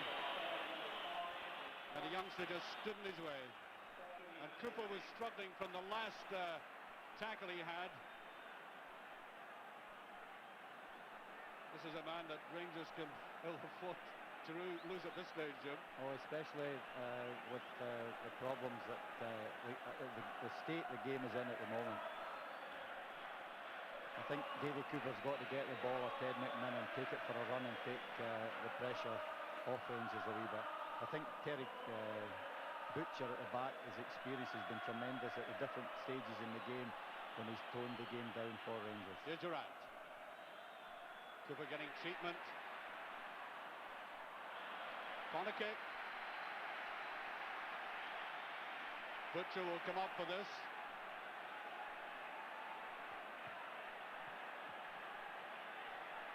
About 12 minutes remaining.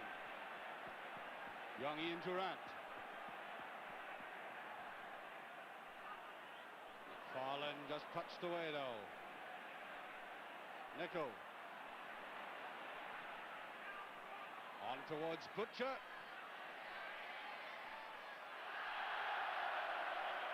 I think he gets a free kick out of that, not a corner kick, a free kick. Two captains up against each other there. Very mighty men indeed.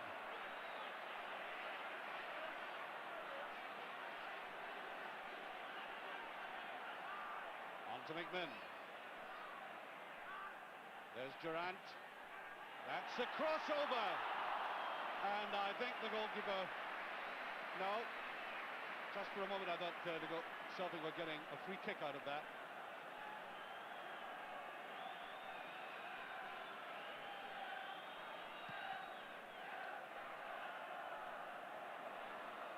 Dawson, Monroe.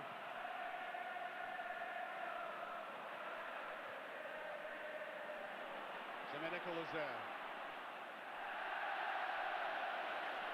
Not sure if he meant that, but at least it puts it out of play. 3 Celtic players breathing down his neck. Butcher, well out of harm's way. Jim McLean was saying enormous experience here. Here's McMinn, doesn't quite get it. Now McCoist. It's a booking. Grant. That is Grant's second booking, I think.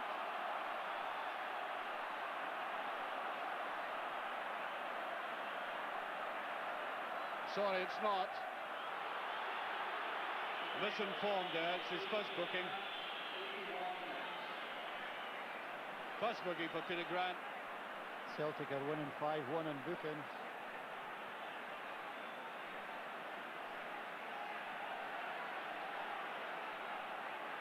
And the referee having a word with Brian McClare.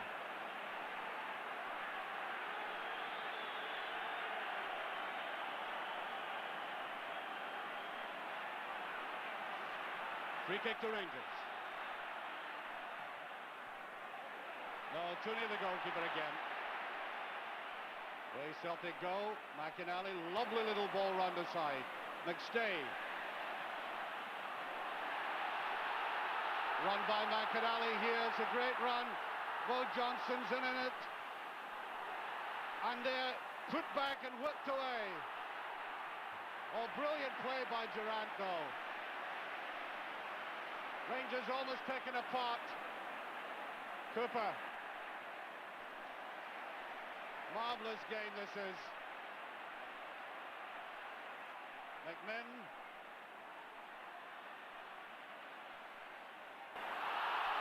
No, referee says a slip that time. Counter-attack by Celtic. There goes Johnston. Offside.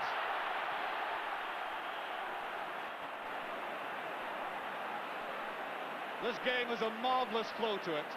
Alan McInally initiating that tremendous surge there by Celtic. Culminating in an icily cool piece of play by young Ian Durant, Rangers goal scorer. And then that tremendous surge to the other end. This was the run. Rangers defenders were parting. There was a touch to the side. That called Rangers all ends a problem. Now watch Durant here. Oh dear. Really under pressure.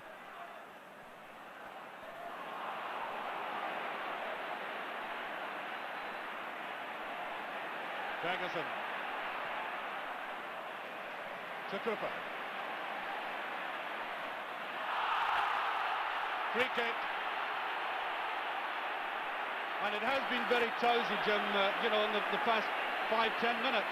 Well, I think a lot of the problems caused by out here today, we've got players who are exceptionally capable at taking the ball at defenders, and with people that are playing in defensive positions that really aren't good tacklers.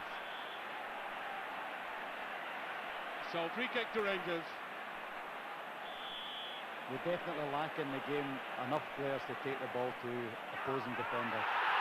Goes for a penalty kick there. It's a given. It's a penalty to Rangers. Butcher was fouled according to the referee. And I make it about 7 minutes remaining as that was hoisted up and Butcher went down and the referee pointed to the spot, and there's going to be bother for a Celtic player. I don't know which one it is. There it is again. Jim? No doubts at all, penalty kick.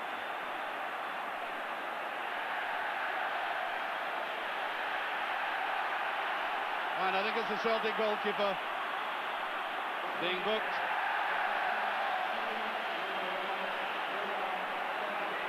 Now, Jim, you played in some important games. You watch a lot of important games as a manager. Would you really like to be in a player's shoes at a stage like this? Well, I think Davie Cooper, if he's taking a penalty kick, had a nice rehearsal down at Wales not so long ago. And it was a penalty kick that was almost saved by the keeper. So, a vital moment in this game. I make it 5.5 minutes remaining of the Skull Cup final. Penalty to Rangers. 2-1. Done with the greatest simplicity by the man hoisted up by McCoy's, Davie Cooper. And once again, the Rangers supporters erupt. Now, Sinis and Walter Smith making some sort of indication there. And Celtic have got exactly 5 minutes to save this match and put it into extra time. There is Butcher. And there's McFarlane. That's surely a free kick. Yes, free kick to Rangers.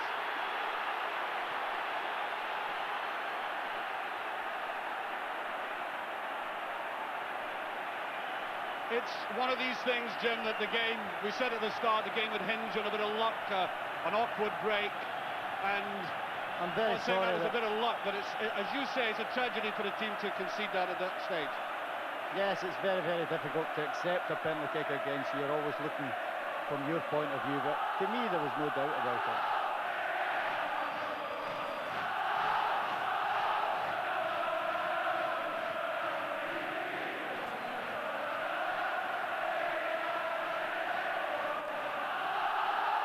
While Celtic have shown in the past how strongly they can come back. I said the initiative rested with them. Grant, neatly inside. White. And there was a real collision there. Roy Aiken, very irate. Real head collision.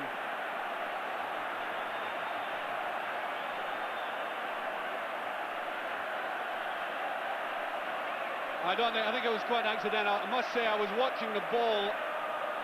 No, I disagree. I think it's a bookable offence, and I think he will be booked. Yes. Certainly a booking for Ali McCoy when he gets up.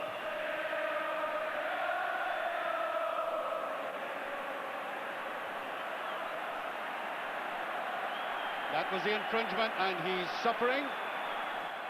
He'll suffer more shortly.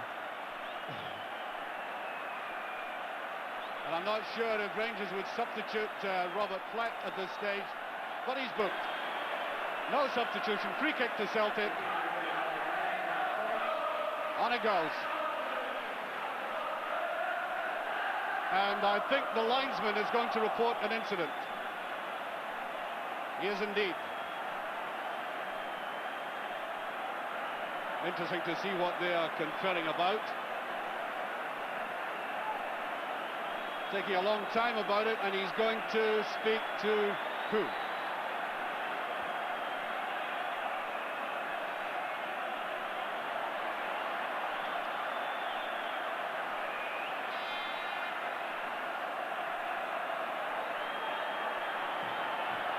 Right now, what's going on? He's bringing players across.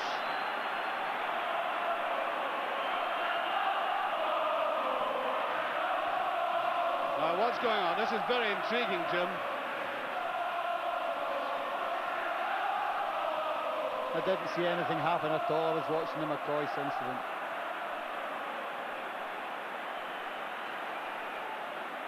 There's a booking for Monroe. And Johnson will go off.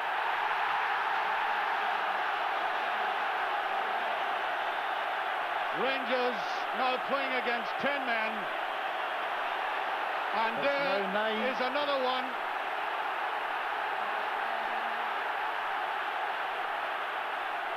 And it's really getting hot out there. I think another Celtic player's been ordered off.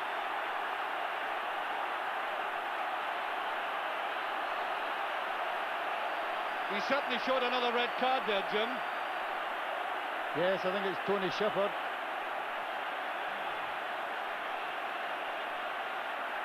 This has all come from an incident, and there's Davie Hay getting into bother, and it's a tragedy that this cup final is ending this way. I have in front of me a note from the Scottish League which says that they hope that the teams will be conscious of the importance of maintaining The referee's a correct changed the and decision now. sportsmanlike league. He definitely showed a red card. He definitely showed a red card. However, the game goes on. No.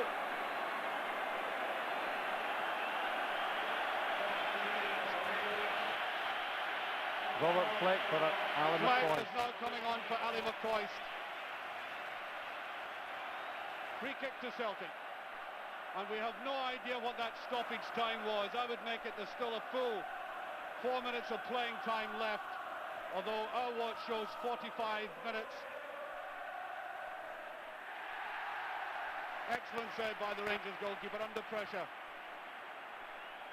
Well, that was utter confusion, Jim. He certainly showed a red card. Maybe it was insisting that the original sending off was right and correct. Maybe that's what it was. Well, I can't understand what happened there at all.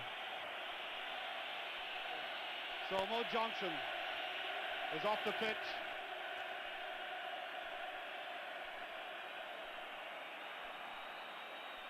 I think they were squaring up to each other. I think we can perhaps show this incident. Way downfield it goes.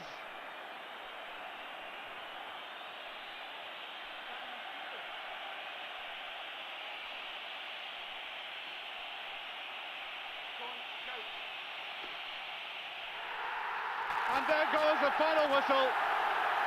Rangers have won the Skol League Cup final under very controversial circumstances near the end. The cup goes to Ibrox. And there is joy at the Rangers camp, and a very angry Celtic manager and players. And away in the far side, as the Rangers supporters begin to celebrate, long figure of Owen Archdeacon, and there's a very sporting handshake there. Davie Hay must be sad, embittered perhaps, and deeply disappointed. And the Celtic goalkeeper, who's already been booked, ought to get off. And Rangers have won the first trophy of the season.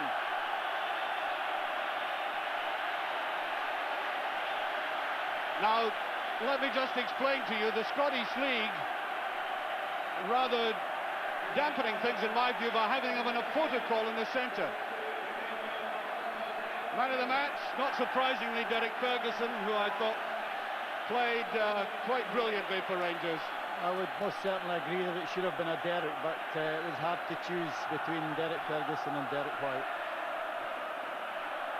And so Rangers take the trophy.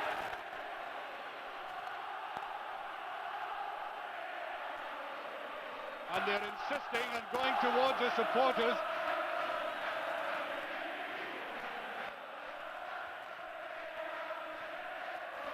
They're not really supposed to go near the support until after the presentation.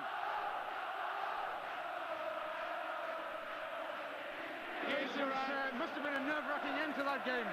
Yeah, I don't think we played particularly well today, but at the end of the day, you've got to be happy with the result. Cup finals, I think all the players who were involved today were kind of nervous. We certainly didn't play anything like I wanted us today, but we're happy with the result. What was it like for you sitting on the bench at an Old Firm Cup final here at Hampden? Must have been frustrating. I'd much rather have been playing. No, it's not. In one way it's a great feeling, but in another way it's a tell. I mean, I'm not a nervous person, but I've been shaking for the last hour and a half.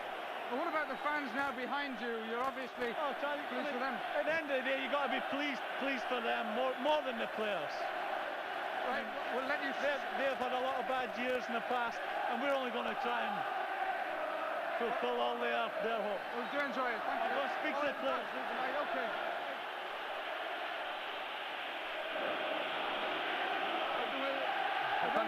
Yes. How do you feel about that? Well, you think, listen to it, it's fantastic. I feel, well, I'm trying to savor every moment. I was going to flash by, but all credit to Celtic, because I thought they came out the second half and went to defend resolutely. I thought Chris Woods had a magnificent game today. He really justified his feet today. I thought, well, with him behind us, he took a hell of a shot from Brian McLeod to beat us, and at the end of the day, I mean, there was a penalty. I mean, that was my ball all the way when I was pulled down, so I think justice was done in the end, but, you know, what an atmosphere.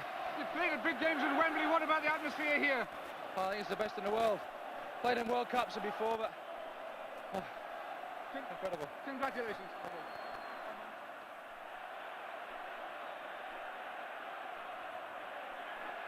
Well, there we are.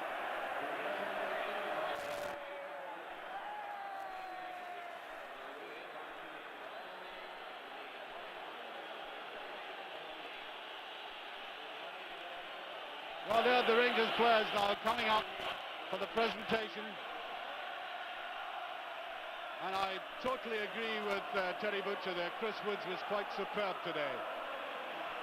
True international form. There he is. And have taken a long, long time to get this cup presentation.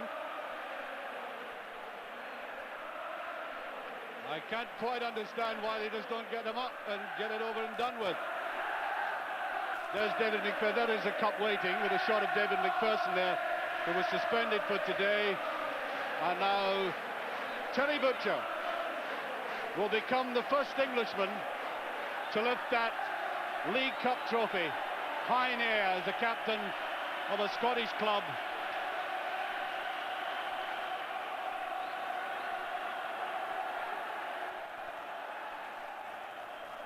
Expectantly waiting for him, David Holmes of Rangers, Jim Farry, Mrs. Galletley, who will be making the presentation, and there is Terry Butcher, the first Englishman to hold that League Cup trophy aloft, and he'll do it right now.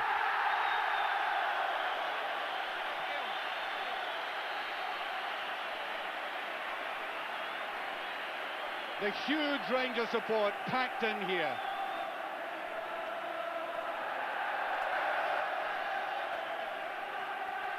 Two cups for the price of one.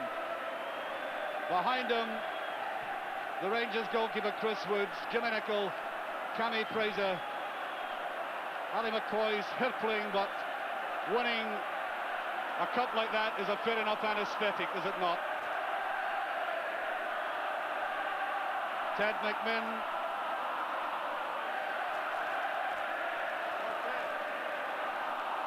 And there was the man of the match, Derek Ferguson, and Davy Cooper, who so calmly stroked home one of the most vital penalty kicks he's ever had to take. And up will go Celtic for their medals, but out comes Terry Butcher, where they are allowed to go down to their supporters. And not a single Rangers supporter has left Hampden Park.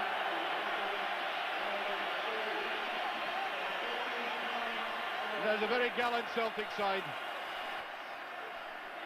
Cammy Fraser, Terry Butcher, and they've got to get right across there and have the photographs taken. A delighted Terry Butcher, and look at that for a contrast. Dejected Celtic players, and I know exactly how they feel.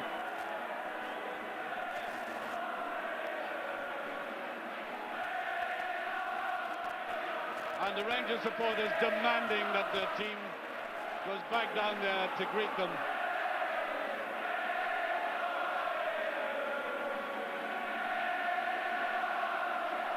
Well, they're in the party mood, and I would imagine that party's going to go on for a few hours yet. Rangers, who played by common consent very disappointingly on Thursday night, have produced the goods when it mattered, and round they go with the cup.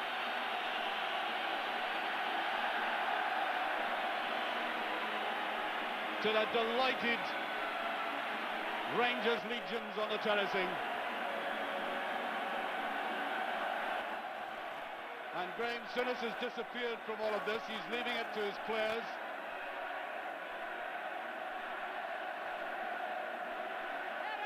And the Rangers have players giving them plenty sight of the cup. He's been commandeered by the photographers.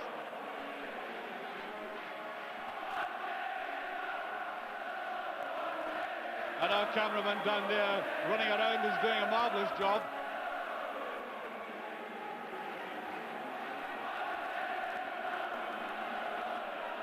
Part of the 74,000 crowd, 74,219 officially recorded.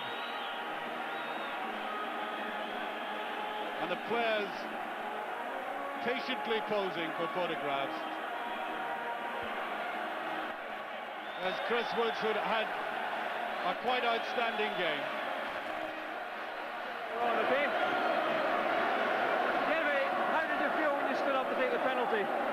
Well, I was a wee bit nervy at first, but I knew I would score, you know. A lot of confidence. You had a few difficult penalties, one a couple of years ago against Wales, I seem to remember. Yeah. How did that rate amongst them all? Well, they're all important when it comes to finals, you know, and it's an important penalty, but I'm glad I got it. How much do you know about which way Pat Bonner normally goes on a penalty? Sorry? How much do you know about which way Pat Bonner would normally go on a penalty? I didn't know. I just picked a side. Chose a side, that's it. Yeah. Many congratulations, thank you. Thanks very much. Ian Durant's with us as well. Ian, to set the scene for Rangers.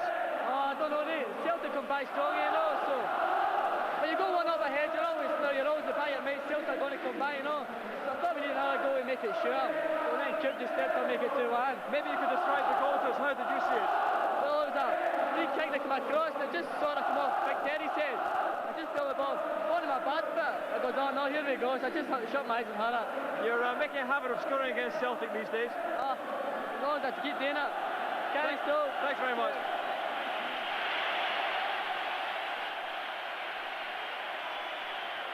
And delighted young men there. Well, Davy Cooper's not all that young, but certainly Ian Durant is the star of in the making, a real star. And the Rangers players must be exhausted out there. Certainly not a single Rangers supporter has left the stadium. Well, Jim, deserved win at the end, would you say, or was it so narrow that just the break of the ball? I think it's very unfortunate that there had to be a loser here today, and I couldn't say that Rangers deserved to win it. But what I will say is that it's very, very sad that possibly we'll be talking and reading about the 1 minute that was a disaster. But there's no doubt in my mind the other 89 minutes was absolutely magnificent for Scottish football. Yes, it is a pity that it ended so controversially, but we have seen marvellous football, and I'm sure sitting down in that studio underneath us, as enthralled as we have been, Dougie Donnelly and Andy Gray. Yes, we can only really echo Jim McLean's words. An absolutely marvellous cup final until the very last couple of minutes when it all suddenly went wrong and really ended with some fairly ugly and obviously tragically disappointing scenes for Celtic. Andy, comments on the second half? I thought Celtic played particularly well second half, and I would agree with Jim McLean. It's unfortunate that someone had to lose that game, Dougie. They were probably the better side in the second half, Celtic, after losing the goal and coming back very strongly and getting that magnificent goal through Brian McClare. And as Jim says, it's a pity that people, I would think, are going to go home talking about the last 5 minutes rather than the 85 minutes that went before that. That's right, yeah, because there was some marvellous football played and some very, very good goals. Yeah. The penalty incident obviously is a major talking point again, but I think we saw fairly clearly on the reruns that really it was a penalty kick, wasn't it? We've actually got the benefit of seeing it on television, and I think a lot of the Celtic fans who haven't, and Roy Aitken who probably hasn't. I think when Roy sees it, you'll actually see how we thought it was definitely a penalty, and I think the referee's been proved right. The way that Roy got a hold of his jersey and then pulled him to the ground, and it's unfortunate that incident, you know, ruined the rest of the game really. That's right, yeah. But I think it was a definite penalty. I don't think there was any doubt about that, Dougie. And I think when Roy sees it on TV, you know, I don't think you'll have anything to say about it. I would think he would say, yeah, well, it probably was a penalty, yeah. Right. Rangers, of course, going ahead through that Ian Durrant goal after an hour. A Fraser free kick, and it was Terry Butcher that caused the problems, really, for the Celtic defence. That's right. It was a long free kick from out in the wing, I think, and when it came over, and Terry went up for it and took 2 or 3 Celtic defenders with him, and it cleared everyone, caused a bit of confusion. The little boy Ian Durrant took it, a great first touch, and stuck it away brilliantly past Pat Bonner. A bad goal for Celtic to lose from that position, very similar to a goal they lost in Europe on Wednesday night, and they would be disappointed about losing that. But it was a great finish from the boy Durrant, and everyone thought then that, you know, that maybe that would give Rangers the confidence, but it did the opposite. As Jim McLean said, instead of going looking for the second goal, we were happy we won, and it seemed to spur Celtic on, and they came back into the game after that and totally dominated that game, I thought. That's for right. a long spell after that. In fact, just before they did equalise, they got a tremendous chance, really, when that free kick hit the bar, then the goal, and a marvellous goal by Brian McClare. It was a great goal, and it was, as we said at half-time, if Roy can push forward a bit more into a forward position, it might cause Rangers some problems. And as it happened, that was where the goal came from, Dougie. He pushed forward, he played a great little ball to Mo Johnson, Mo laid off a great ball to Brian McClare, and what can we say about his finish? It was absolutely devastating. I mean, it was a tremendous finish. Chris Woods had a great game, but there was absolutely nothing he could do about that finish. It was a great finish. It was indeed. And then, of course, all the drama of the penalty kick winner scored by Davie Cooper, and then in the aftermath of that, all sorts of controversy and the attention of the referee, Davie Simon, had a marvellous game up until that point, there's no doubt whatsoever. The attention drawn by a linesman to an off-the-ball incident which involved Stuart Munro and Maurice Johnston. Sadly, Johnson was shown the red card, and the final really ended on that sour note. Thanks to you, Andy. I know you felt a little bit exposed out here, but let's take nothing away from the fact it's been a marvellous cup final. Rangers, though, taking the trophy for the 13th time, and Graham Souness's first trophy as Rangers manager. From all of us here at Hampden, from Skull Cup Final 86, goodbye.